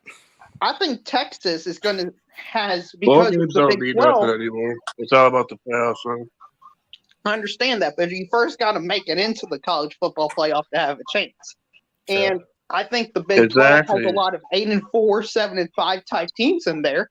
I don't think they've got anybody that has any real competition talent-wise to Texas. So, I mean, Texas can easily run the table and be the first or second overall seed. I think they only have to play all the way through 2 really, really difficult games. So, if but Michigan, they also lost Bijan. Remember, they lost Bijan. I understand, but they're still significantly more talented than next best team, maybe outside of Oklahoma. Yeah, and the one thing you have to look at, and it's very rare that it doesn't happen, is you have to have a really good QB, and if you don't have that, you better have everything else.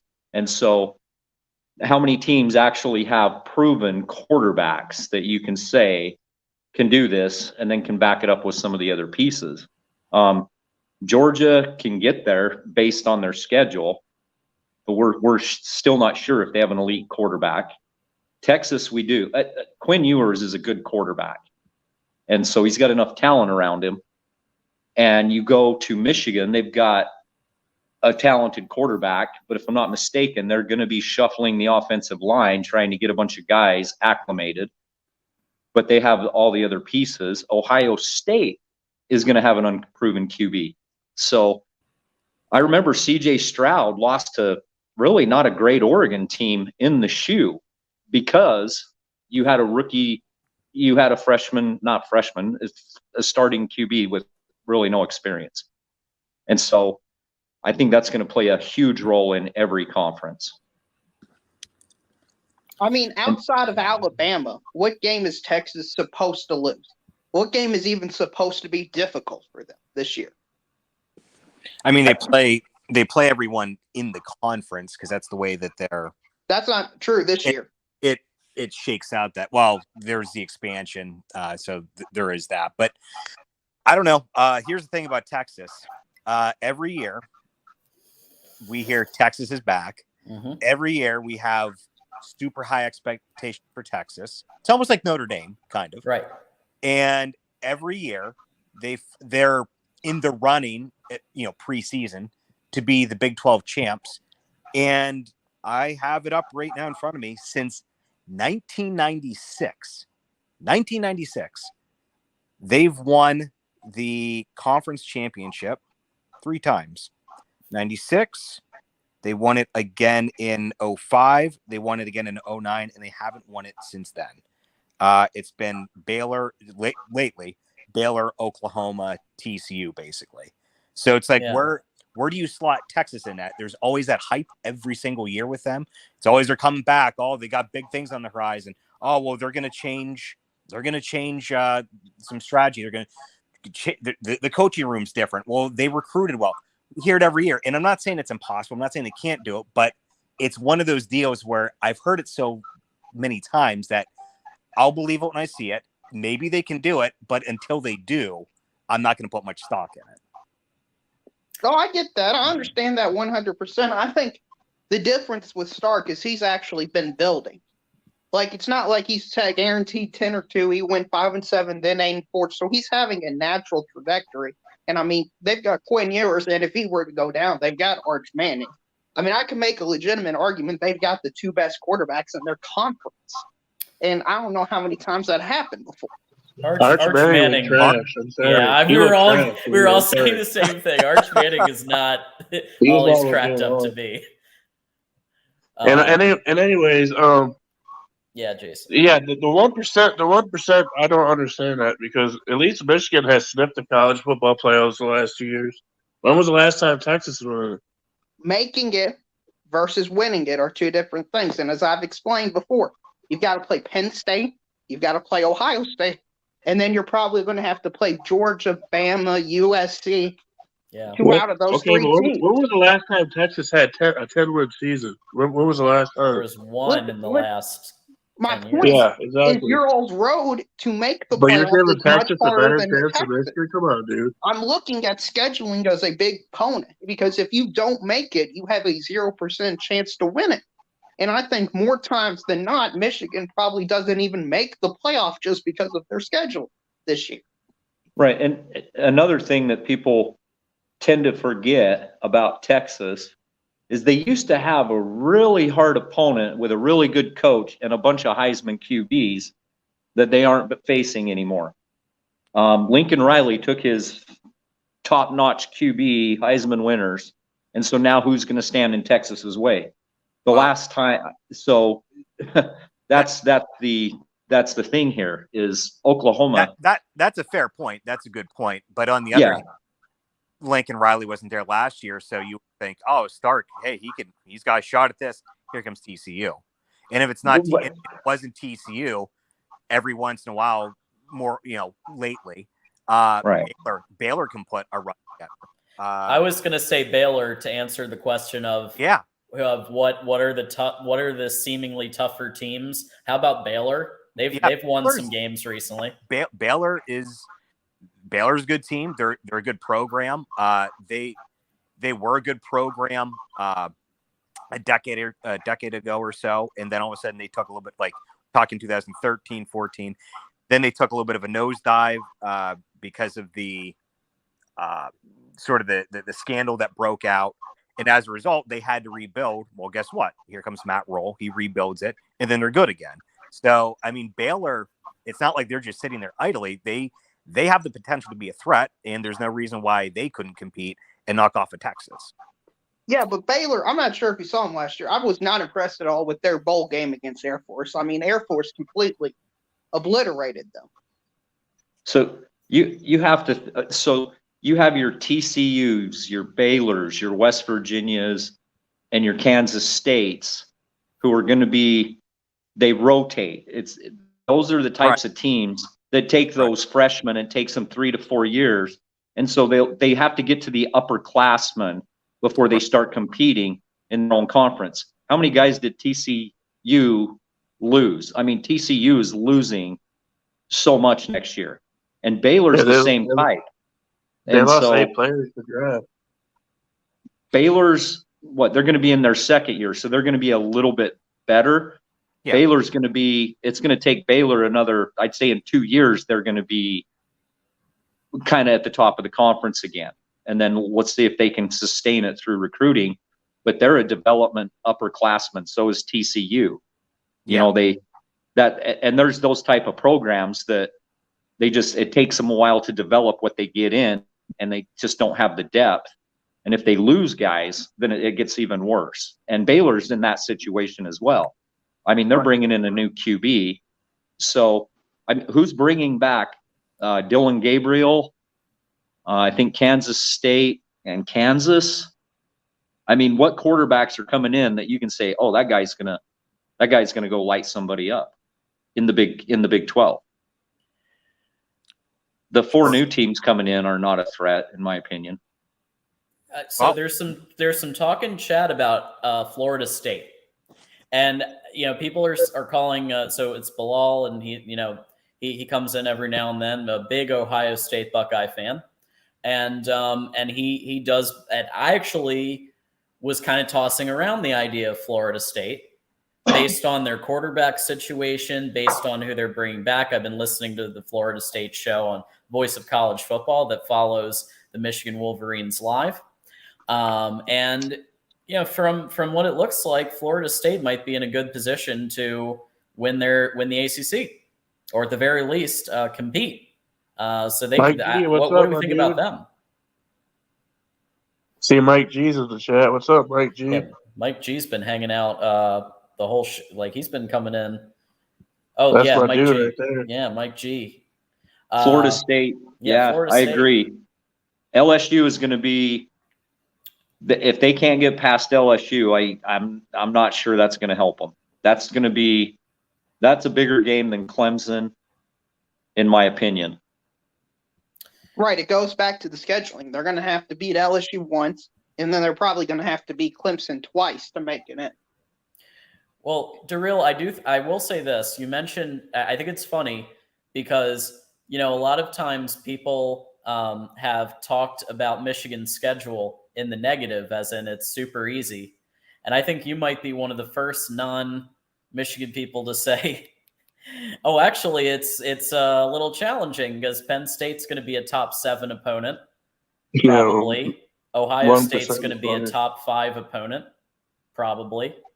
Well, don't misconstrue what I'm saying. I mean, overall, you got a pretty easy schedule, John. Okay. At the very top, you've got 2 difficult opponents. After that, you've got nobody else. Okay. I just want to be clear. That's okay. Like you could. I just don't see how we're going to lose when we got 81% of our production coming back. I just don't see it. And everybody we got in the portal too. I mean, for the most part, it's certainly a favorable schedule to Michigan, other than 2 marquee matchups. And there's a chance. There's always a chance we can Real's lose right one about of those that. games. But I mean, who's to say though? I mean, you are playing. I just don't see it though. Well, I'm saying, who's to say you are playing, in the East, for example, and it's not as if obviously you have to play Penn State and Ohio State, but right. Look at Maryland. Maryland is not a team that you should sleep on. No. They're a fairly good match to Michigan. I think Maryland's going to be worse this year. That's my opinion. I think they'll be lucky to go to They could. Gaddis. I mean, I got them at 6 could and 6. They could be. That could be the situation. That could be the case. However, mainly because they lost so many 4-stars to the transfer portal. They lost a lot of 4-stars. So right, and again, maybe that's the case, and maybe they don't put up that kind of fight this year. But then again, it's hard to say. I mean, Ohio State would have laughed at Purdue a few years ago, and yeah, you're right. You never know what happened. You never know how they're playing that day. Yeah, so it's one of those deals where if a team matches up with you well, and they're typically a good team, not top level, but good. That's not a team that you look at and you walk in with a ton of confidence and say, yeah, there's no way we're going to lose that. However, I mean, you can be confident. I would be confident that, yeah, Michigan's probably going to win that game, but that's not to say that you should sleep on that. So that could be a surprise loss that you're just not thinking about or counting on. Again, I don't think Michigan's going to sleep on Maryland this year. I don't think we're going to sleep on Maryland this year after what happened last year. I hope not, because there is truth to the September Maryland meme. Yes, there's truth to it, and then I think something with their strength and conditioning has been shaky in the past, and they go from beating teams like a Texas to then, kind of more mediocrity later in the season. But they have had bursts of being legit. My issue is with Gaddis as OC. Now, granted, Loxley's still going to be, I think, a huge part of that offense. But Gaddis will be, I'm sure, coaching one of the maybe wide receivers position group. If Michael Wheatley's in, he'll know. But he usually coaches wide receivers, and then OC.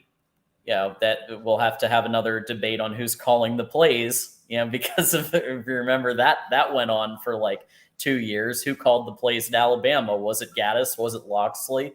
But Gaddis, as a watcher of Michigan for a long time, and looking at the Gaddis offense in 2019 and 2020, until Harbaugh kind of took back and installed Stanford offense in 2021. But those 2 years, wide receivers were undisciplined. I don't think we made the best out of talent, the 4 and 5 star talent. And when you're dealing with Maryland, I think it's a better fit than Miami. I think it's a better fit for Gaddis than Miami, but it's a question mark. I have the schedule up in front of me right now for Michigan this coming season. Okay. Like I said, obviously you have Maryland, so we sort of covered that. Well, I'll blow it up. I'll put it up on the screen here. Good idea. Now I'm looking at. I think Michigan will beat her by 4 touchdowns. I'm looking at the first 4 games. I'm not seeing any kind of issue. Those should be easy wins. It's East Carolina, UNLV, Bowling Green, and Rutgers. Like, that should not be any kind of issue at all for Michigan. However, the one that to me is a little intriguing is at Nebraska. I think that Michigan should definitely win that. But again, do you think that that's one of those possibilities where they're going to walk into Nebraska, a new Nebraska under new leadership, and one that wasn't necessarily what their record said? They had a lot of very tough, close losses last year. Could that be one? Again, I think Michigan's definitely going to be the favorite. Michigan should probably win that. But it's one of those deals. Did they maybe catch them napping? Maybe they're looking at that kind of thing. They could overlook them. I don't think it's going to happen, but I mean, we'll see. Yeah. And remember, Jeff Sims is still a question. Like, we don't really know how Jeff Sims is going to gel with this new Nebraska offense. I think with respect to, like, when he's playing against live opponents, I just don't know yet. I think it's going to take 2 years. I think that Vegas FanDuel had it on the money at 6 as the over under.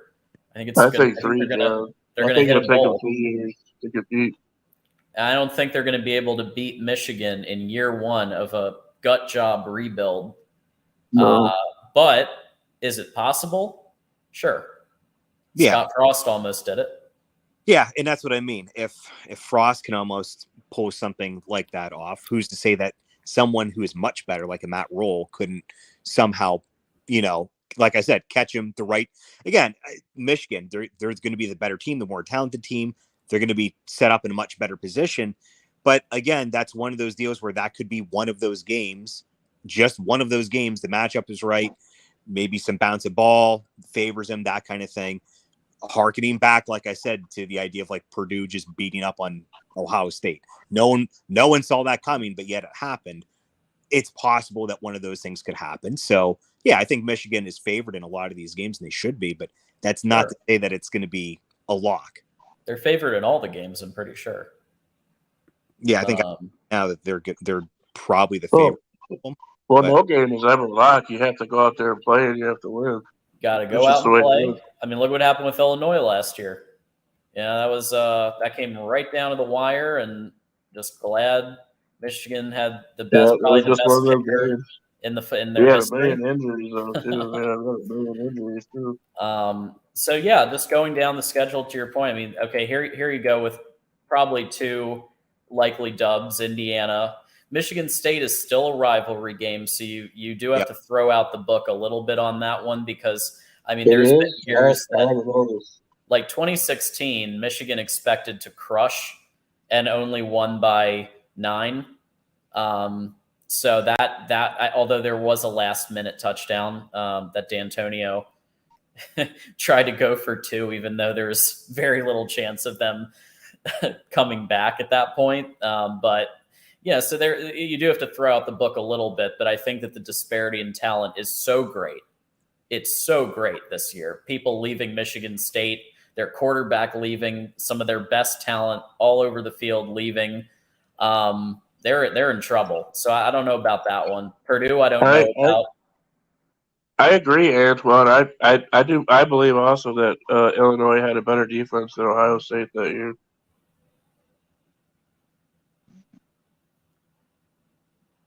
Yeah.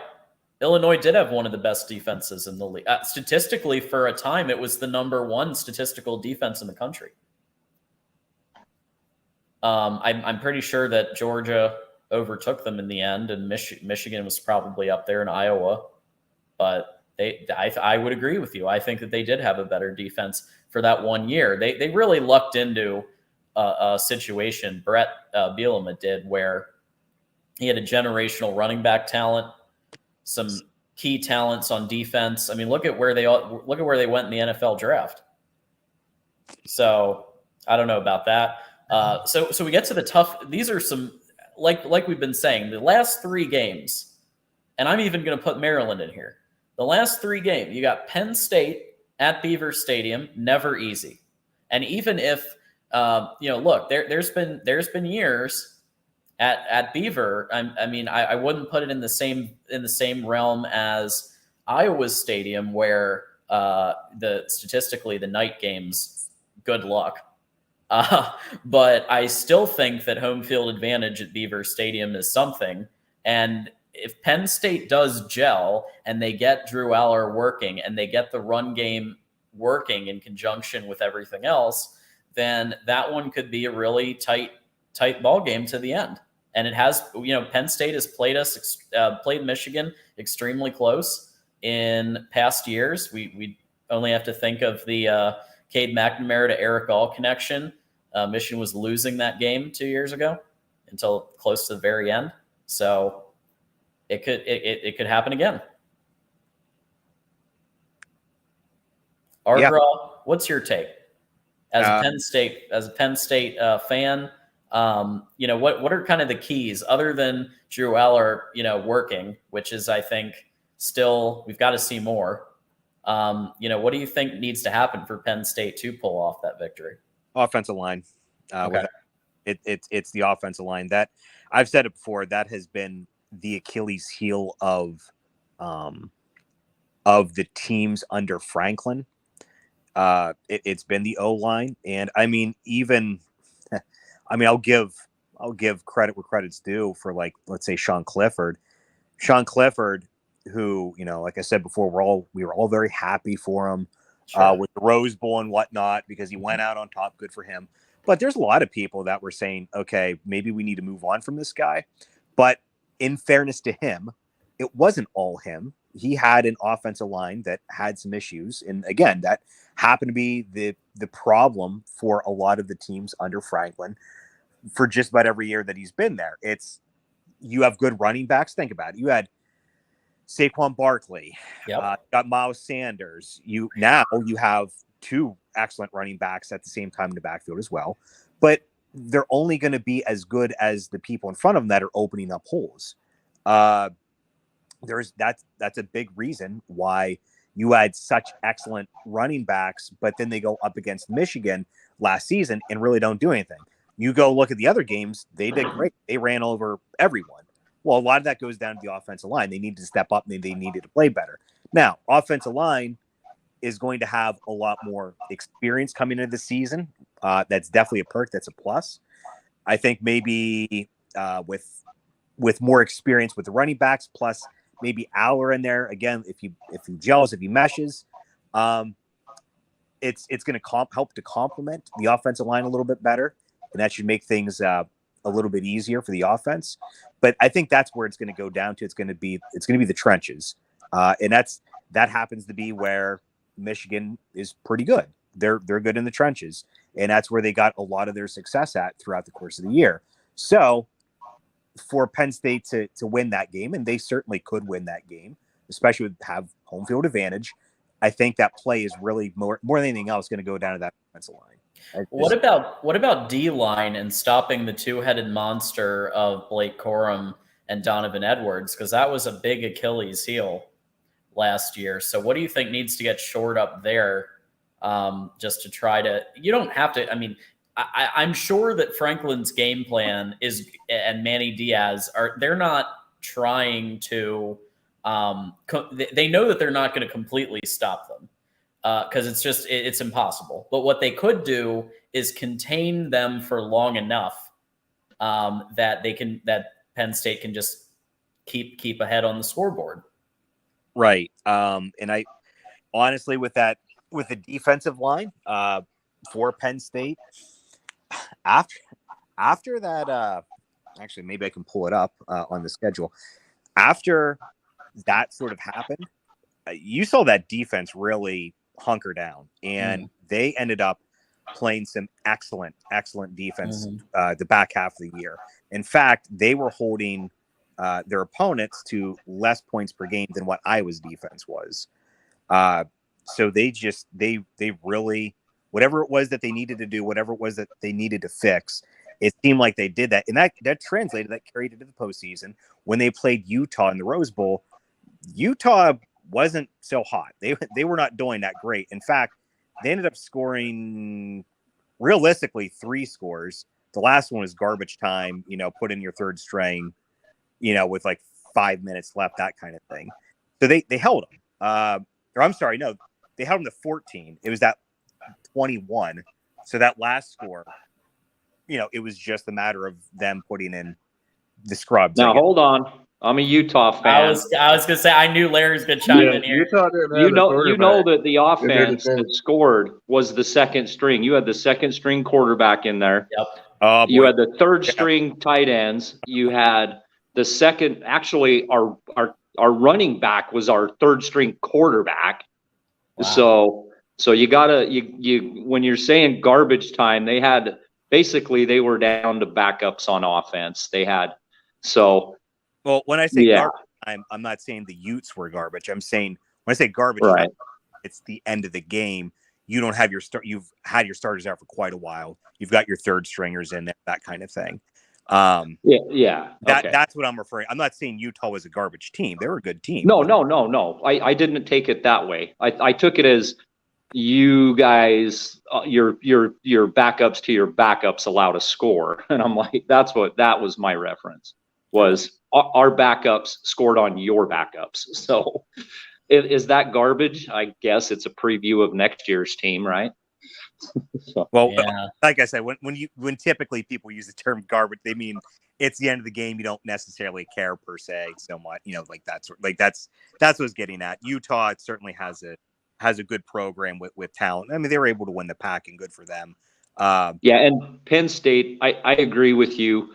It was evident in the Rose Bowl, your guys' offensive line, because Utah, everybody on that offensive line, we were missing one of our starting DNs, but those were all sophomores. And if it wasn't for Sean Clifford and he's a shifty guy, but they were getting through, and Sean Clifford was making some plays. And so I agree with you. The trenches were not very strong in the Rose Bowl.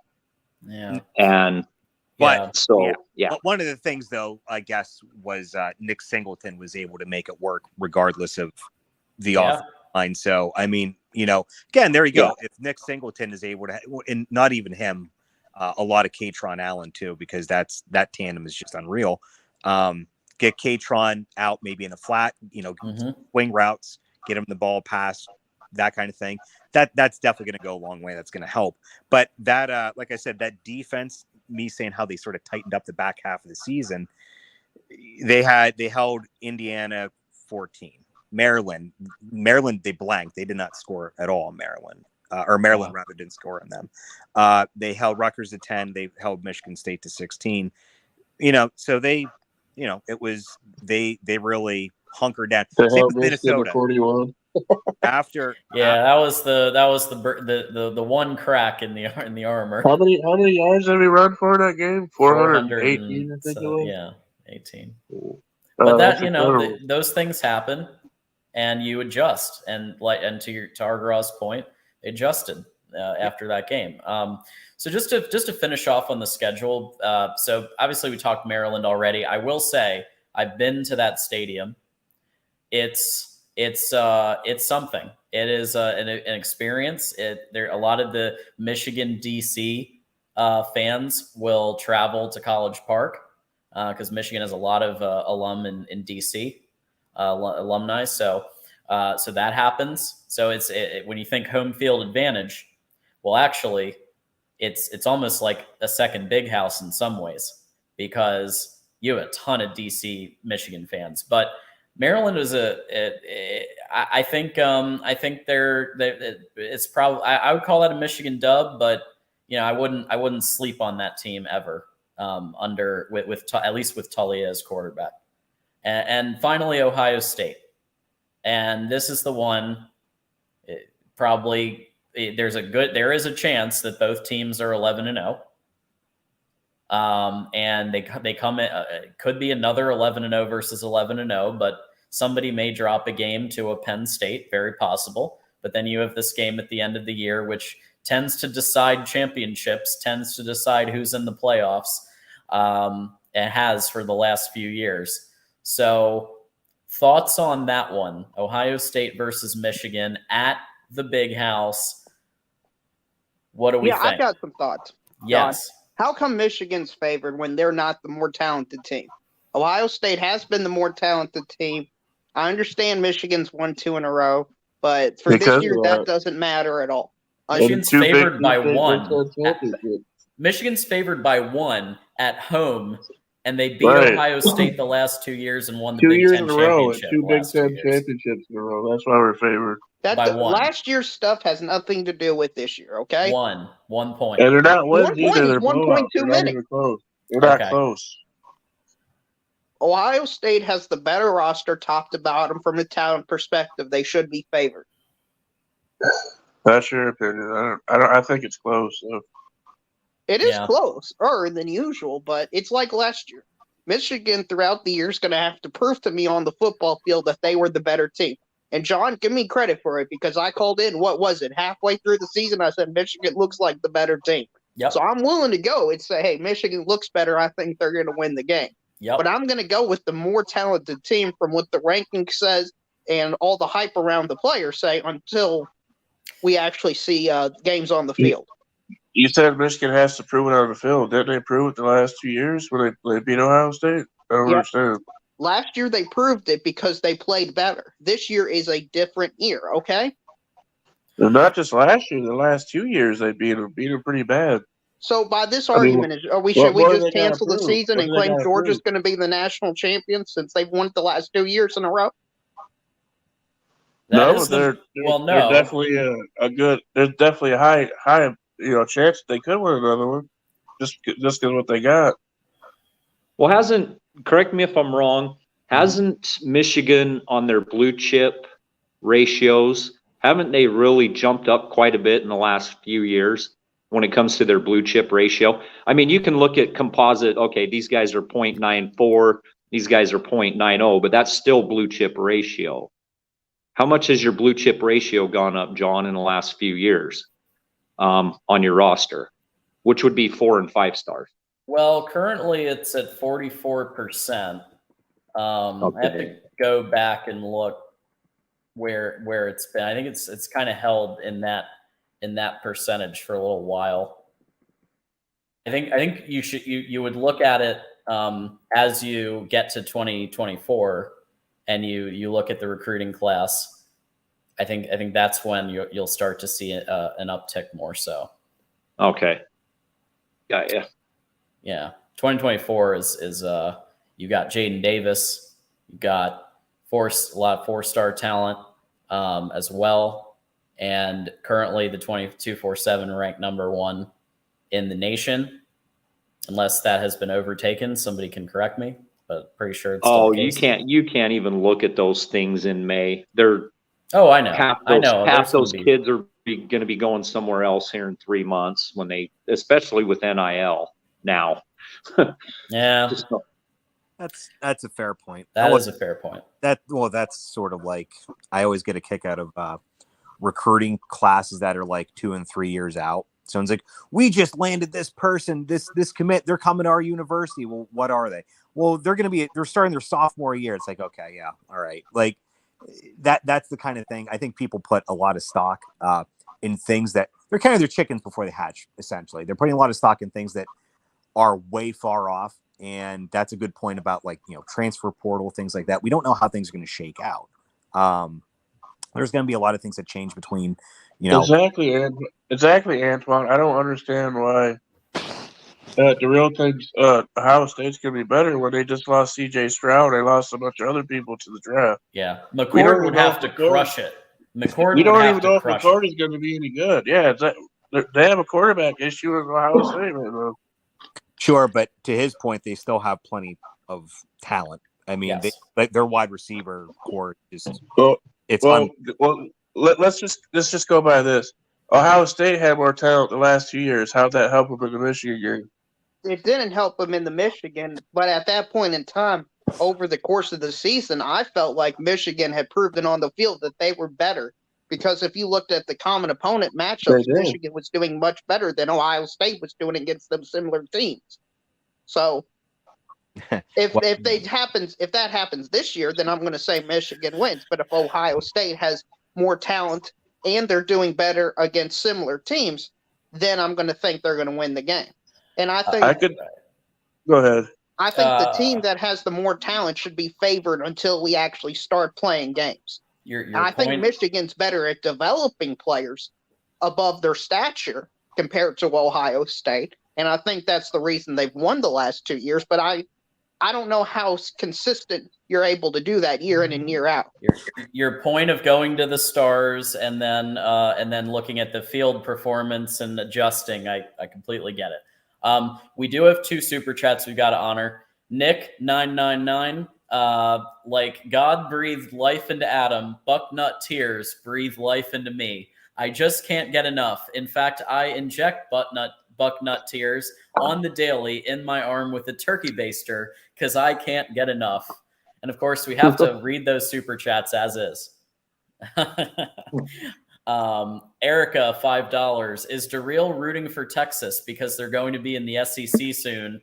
Lol, no offense, just being 100. DeReal, I'm gonna ask you that.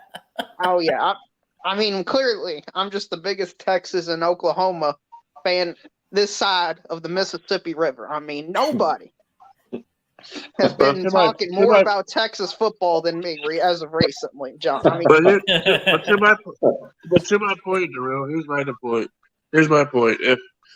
If I'm voting on these lines and who's favored, if I'm looking at the last 2 years, I'm like, well, Michigan has completely crushed this team 2 years in a row, whether they got more talent or not.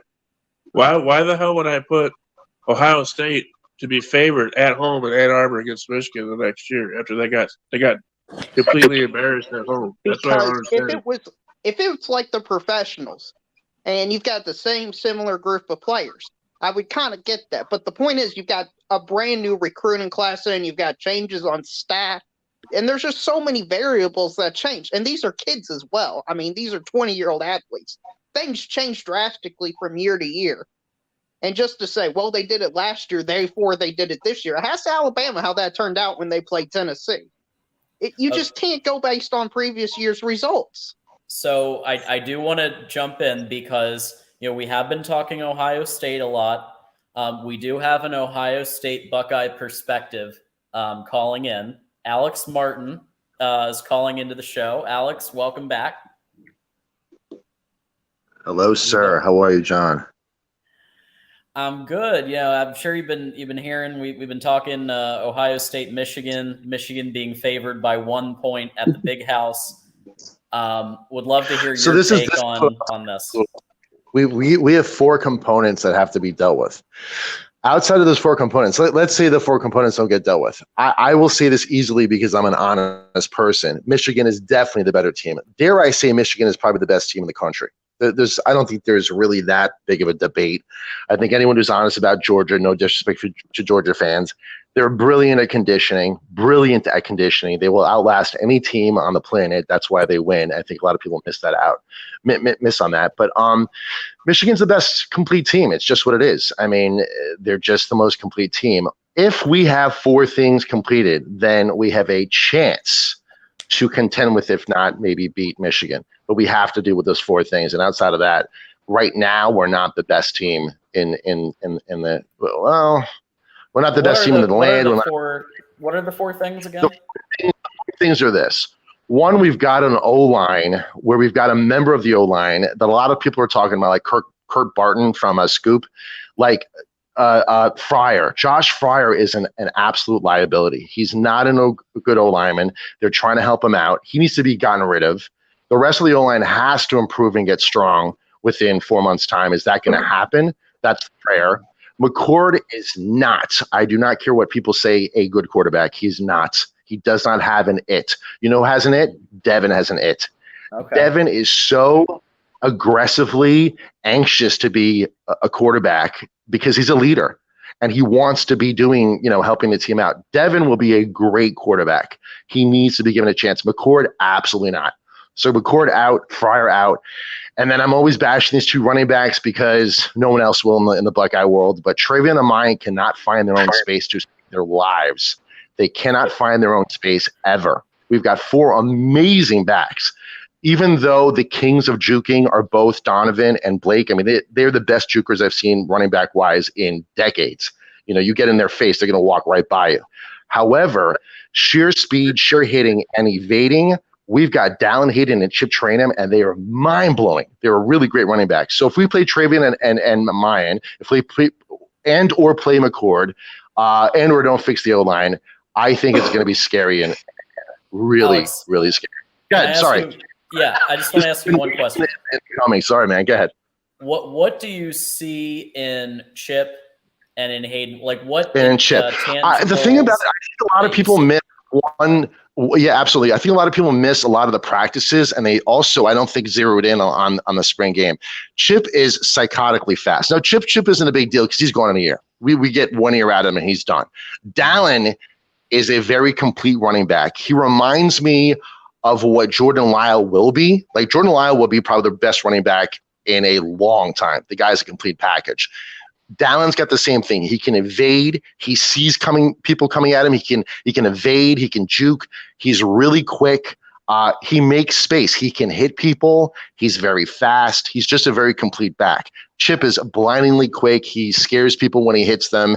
He's a really ferocious guy. I mean, we have great running backs is what I'm saying. Great running backs. The two running backs we have, Travion Henderson and Mike Williams. And a lot of Michigan fans are honest about this, and they're right. They're not good running backs. They're just not good running backs. They're not. That's the end of the story. They stink as running backs. They're great receivers. Give them a ball in an open space. They can score. Great. That's not a running back, But sorry, more to your question. You were saying something about you were saying which back and why. Is that what you're saying, or? Yeah, just like what are some of the things that you see in Chip? With Chip, what did you see? Well, I could ask anyone on this panel, including you, John. What did you guys see about Chip? Have you seen anything from Chip at all, or? I mean, yeah, yeah, right. What are your opinions about him? Absolutely, share them. He seems pretty fast. He's really fast. Go ahead. What else? I mean, yeah, he's fast. Go ahead. He can find a lot of space quickly. I mean, he's just good. He seemed to be working well against Michigan. 83 yards. That's he definitely had a decent game there. But what was he put in because there were some injuries in the running game? Right. I guess there's some type of evaluation going on with Ryan Day on down, right, that they still are putting these others ahead. Wait, why? John, can I ask you something? Good. Jump into real. Yeah. You said something. I think that just kind of passed by everybody. Did you say Michigan was clearly the best team this year? Not in just the Big Ten. I but in truly all of believe college this. football. Absolutely. Yeah, I'm an honest guy because I honestly want my team to win. I'm not going to play games. Absolutely. Michigan's by far the best team in the country, way better than Georgia. By far. Georgia is so it's not even close between them and Georgia or Alabama or USC. It's just Michigan's head and shoulders. Michigan is definitely the best complete team. Absolutely. Awesome. Not even a question. Definitely the best. Well, really? Okay. And I don't think there's a question. This gotta be Georgia. some type of Well, I joke. think they're a top 3 team for sure this year. I just think Georgia's all what do you call it? They're all conditioning. If you see their practice and stuff, they're running like 2 hours a practice session. They're constantly running. Their conditioning is the best. They can outlast any team no matter how bad they play, and that's how they win. And that's the key to Georgia. I know they're not a good team talent-wise. Georgia is. I don't understand. That's just part of depth. That's part of having a great team is your depth. And if Georgia's able to outlast everybody, that's part of the sport. No, I didn't mean outlast in terms of depth. I mean lungs. Each player has lungs that other players in college football don't. Trust me, they don't have the lungs. I haven't done an X-ray scan on every single player in the country. Okay, I don't know. I don't have that medical data. Daryl, get on this. Come on now. I'm sorry, but Georgia. I'm saying lungs. Alabama talent they've recruited over the last years compared to Michigan. I mean, just to say they're clearly far and away the best team. If you took the conditioning element, I will say. Well, to your point, Daryl, I would say this, Daryl. If I were to take Amazi Smith versus any one of the great D linemen or linebackers of Georgia, I would pick Mazi any effing day. Mazi Smith was an actual talent, like he was really good. Like he didn't, whether he had lungs or not. You see what I'm saying? Like Georgia doesn't have significantly talented players. They're just well conditioned. That's my opinion. That's what I believe. They had the #1 pick recently overall in the draft in Jalen Carter, who was a defense. Because he's huge and he can run really well. I mean, that's my opinion. It's not a fact. He's gonna be a buzz. They're just being able to wear people down over the course of time. I think that just really disrespectful to how dominant they've been. It may be disrespectful, and I'm sorry to do that, but that's my. Carter had 3 sacks all year. He's nobody. I'm a little confused about the whole. Like, I get it, yeah, condition and whatnot. I understand that end of it, but I don't know why you are selling your own team so short. Because I'm not one of those. Because I actually want my team to win. I'm not concerned. Yeah. But what I'm saying is, like, I watched that playoff game, and it wasn't like Georgia just wore them down and wore them. I mean, it took a late injury by a star receiver in a missed field goal. Like, if I were you, I would think to myself, you know what? Yeah, their conditioning is good, but that doesn't mean other teams aren't, including my own team, meaning you, Ohio State, because they obviously were able to hang with them. It took a absolutely no. That was the one game where I think we showed what we can do, and we can hang with someone like Georgia. Absolutely. I'm just saying that Georgia's secret to me is conditioning. I know it is. I saw their practices and I was floored. But Ohio State's a good team, and we were a good team last year. Whatever. I just think today the complete team is Michigan. Michigan is a complete team, and what their talent. Done to show their completeness? What exactly? Just watch them. Just watch them play. Losing to TCU, that's pretty complete. Okay, all right. So well, here's my take on Michigan. Here's my take on Michigan. They did what we do. We do well, and Michigan did it well. We're great. We'll be fine. We'll make it through this game. Sometimes teams will wake you up, right? And that's what happened. It didn't wake Michigan up. It didn't wake us up, but we lost, and you guys lost too. But I don't think it doesn't makes Michigan a bad team. They just lost to TCU that was on fire. TCU was on fire. Anyways, but back to anybody's points. They had TCU had a Cinderella year, an unexpected year. Let's keep it 100. They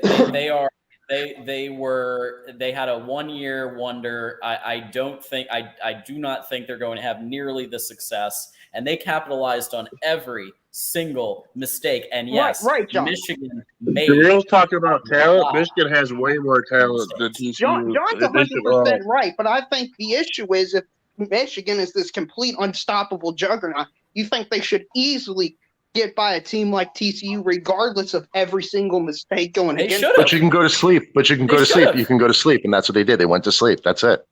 Well, that doesn't make them a complete team if they've got a pretty severe. It does. They went to sleep. Not respecting their opponents.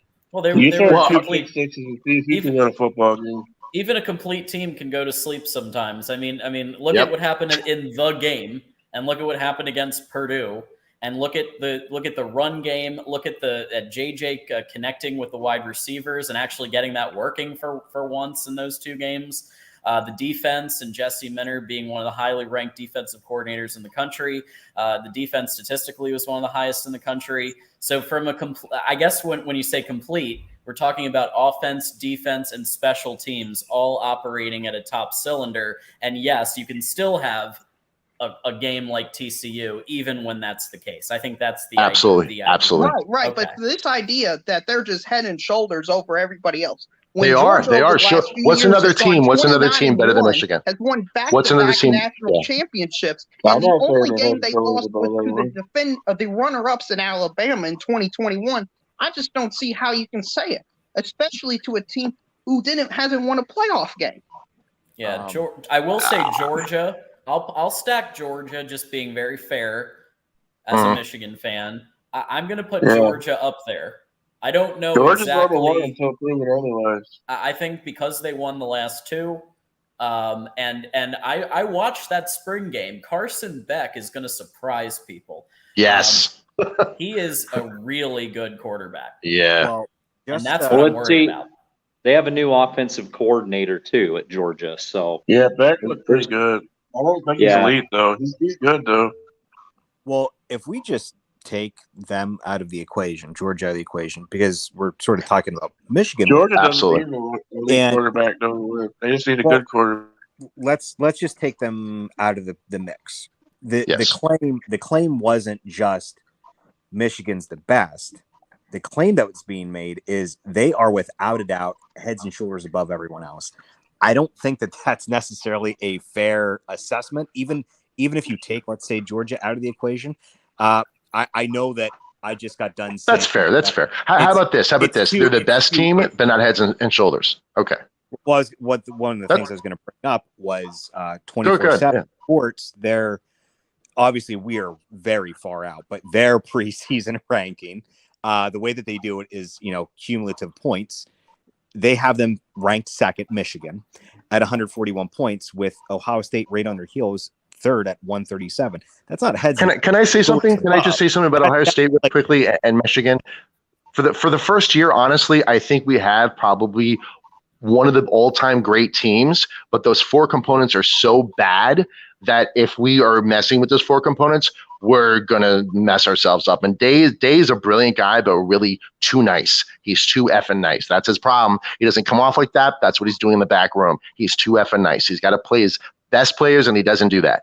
But if we do that, honestly, I will see that this is the first year in probably, I don't even know how long, maybe going back to the 80s, where we really significantly have a team, that's going to be very surprising and probably one of the most talented teams we have ever had in the history of Ohio State. I'm telling you, we are that good right now. Our O-line looks like absolute, whatever, but I really feel give it 4 months with the talent we have, we're going to have a decent O-line with a decent quarterback, and those two running backs not playing. Our D has I don't know if you guys watched the spring game of Ohio State. Our D was insane, and our D is going to be really good this year.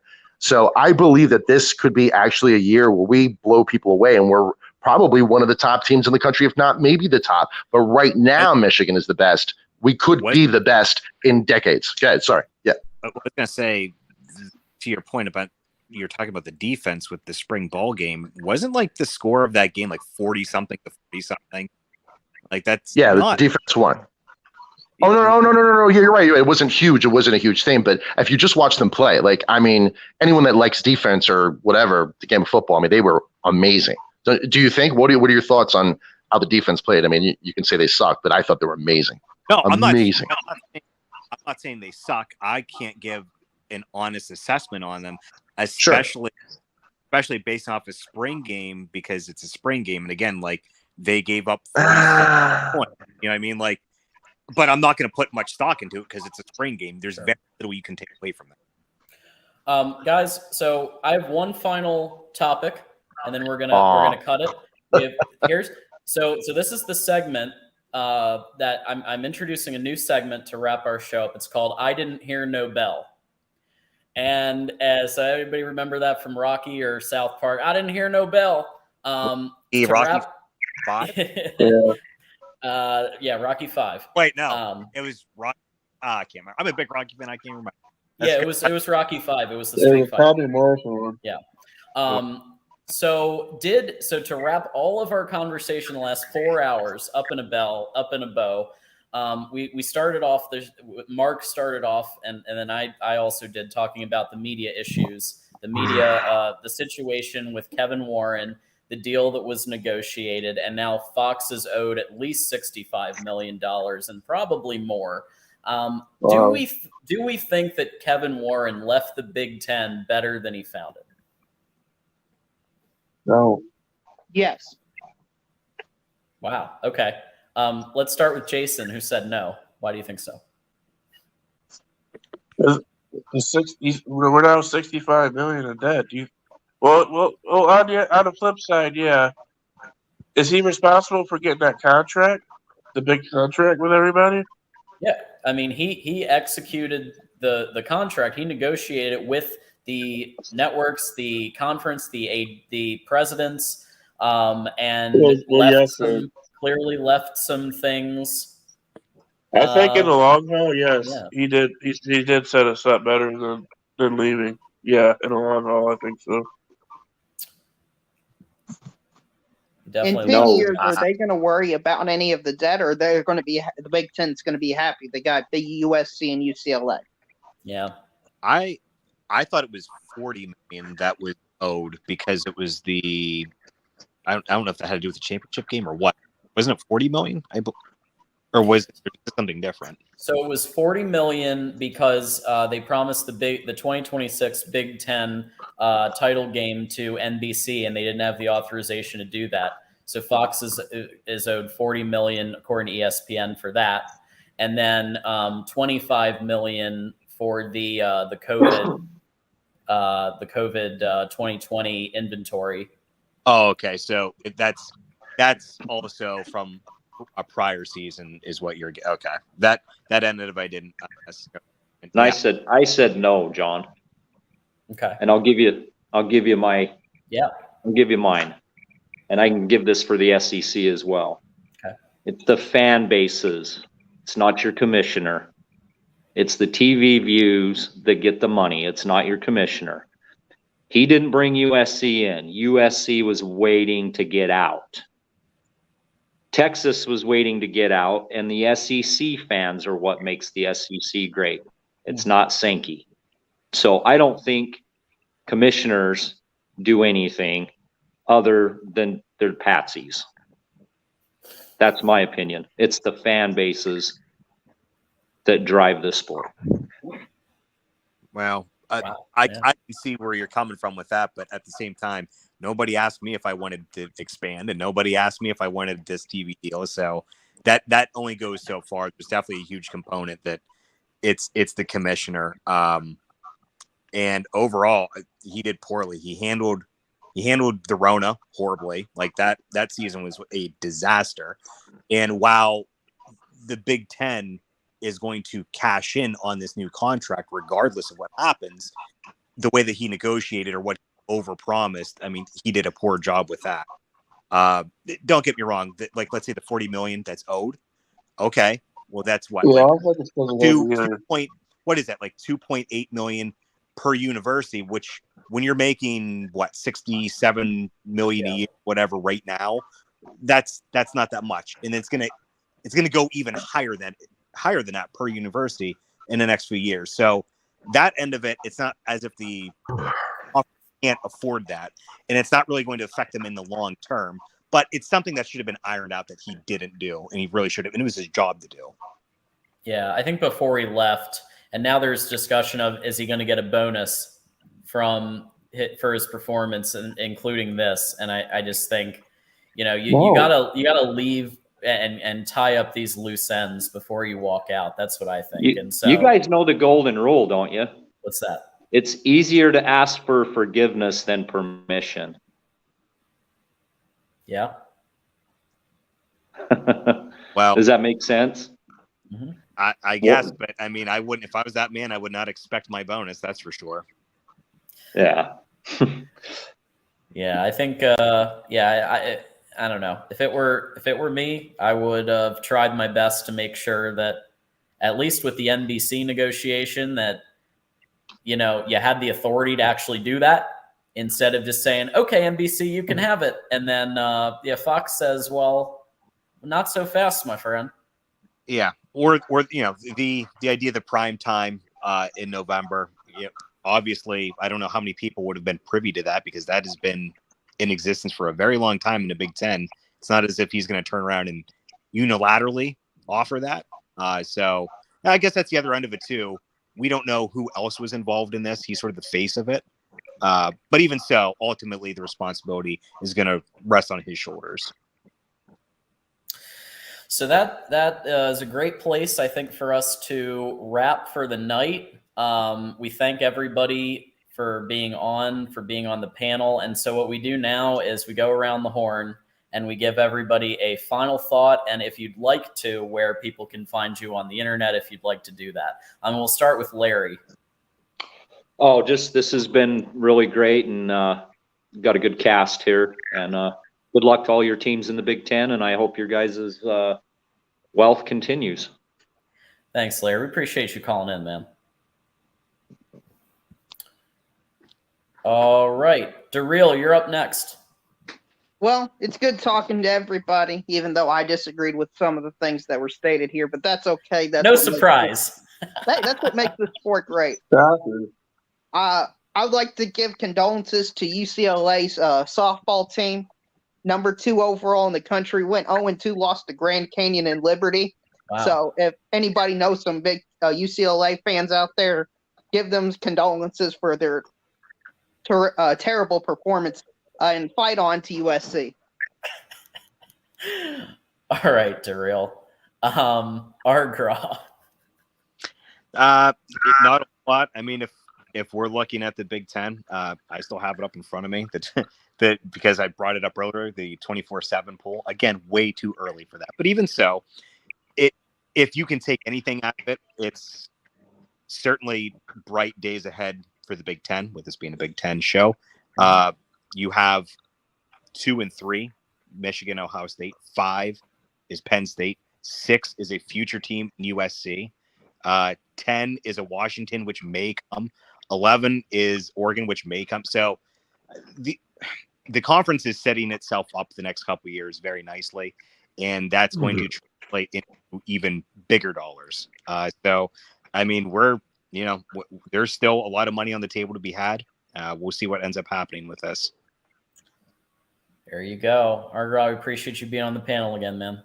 Yep. Thanks a lot. All right, let's go Alex next. Final thought for you. Okay. So 4 changes aside on the Buckeyes, if that does happen in an imaginary world, it's happened already. I will say this openly for the first time, and they clear this openly. Not only will we be one of the best teams in a long time in recent history, we will absolutely, this is for you, John, we will absolutely clobber Michigan and Ann Arbor. Definitely gonna happen. There you go. Gonna happen. So I've declared it openly. You got to make your fellow Buckeyes happy. Absolutely. We are the best team in the land, and we are going to smack Michigan at home in Ann Arbor. Gonna happen. All right, man. I'll see you next week, man. It's always awesome. Thanks a lot, Alex. Okay. always fun. Jason, final thought for you. Just what me and Darrell was touching up on earlier. It's okay to have opinions, your own opinions on these panels. That's what this is all about. Yeah. But from what I've seen, in my opinion, I just think that the gap is closing between the SEC and the Big. And proof of that is, even though both teams lost, is how close we were to an all Big Ten national championship last season. So we were within 7 points. So you can't look at those games and be like, "Oh, it's not even close between the Big and the SEC," because you just can't do that. It's clear that the gap is closing for sure. But I had fun tonight with the panel, John, with you guys. It's always fun talking to all you knuckleheads and everything. So you guys have a good night and go blue. Appreciate it. Go blue, Jason. All right. Dependent Fanatics saying Michigan can claim consecutive Big Ten championships. Very true. Okay, a couple of super chats to get to. We want to thank everybody for giving a super chat tonight. We've got Nick. This is the fourth 999 super chat. And he says, the real MVP is a Michigan hater. Just admit it, man. Michigan has the most complete team coming into the year. Arguing against that is just being a bona fide hater. Stop hating, bro. Okay, great. And I will spotlight DeReal if he wants to respond to that. Thank you, Dependent Fanatic. Go Blue. We appreciate that. Couple of things to remind everybody about tomorrow night. We're going to be doing the Ohio State Clemson watch party. So stay tuned for more info on that tomorrow night. Mark is going to be going up against multiple Clemson fans, members of the media. So that should be exciting to go back to Clemson, Ohio State 2019 and some of the calls that were made in that game that Ohio State was not a fan of. So check that out. Don't forget to shop the merch store. There is truly something for everybody. In the most recent version of the merch store that I saw included a new item. So this is the Voice of College Football embroidered apron for just $29. Or you can pay in 4 interest-free installments. I sound like Billy Mays. But yeah, check it out. And look, there's even people with the apron on, so you can use it for all of your cooking needs. There you go. You got yourself T-shirts, mugs, hoodies, stickers, you name it, something for the whole family. Get yourself something at the Mark Rogers Voice of College Football merch store. Join our Discord and Patreon. Talk college football all the time. Go to patreon.com/MarkRogersTV. And when you're doing your shopping on Amazon, it takes literally 2 seconds to click Mark's Amazon link. I just got a popcorn maker. I've told people about that. I've gotten lots of other items using Mark's Amazon link, and Mark just gets a couple of bucks and helps out the channel and all of the things that we do.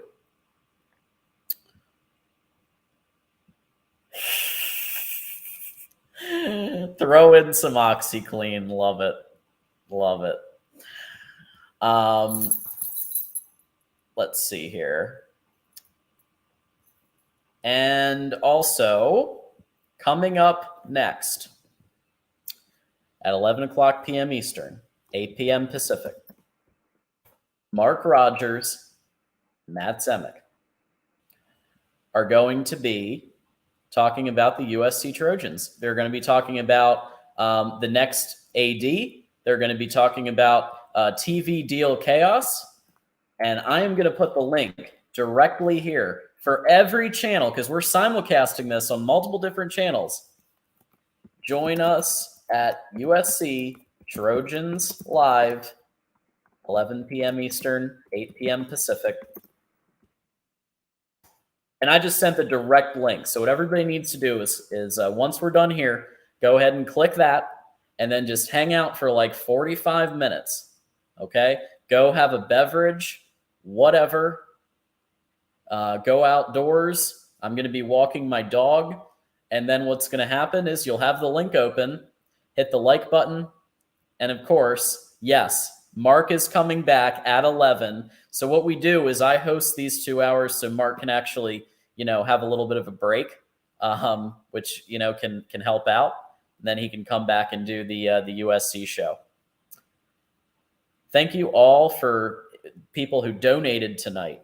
A lot of great donations, even the silly Michigan Ryan Day beard dye ones. I love that. That was great, Nick.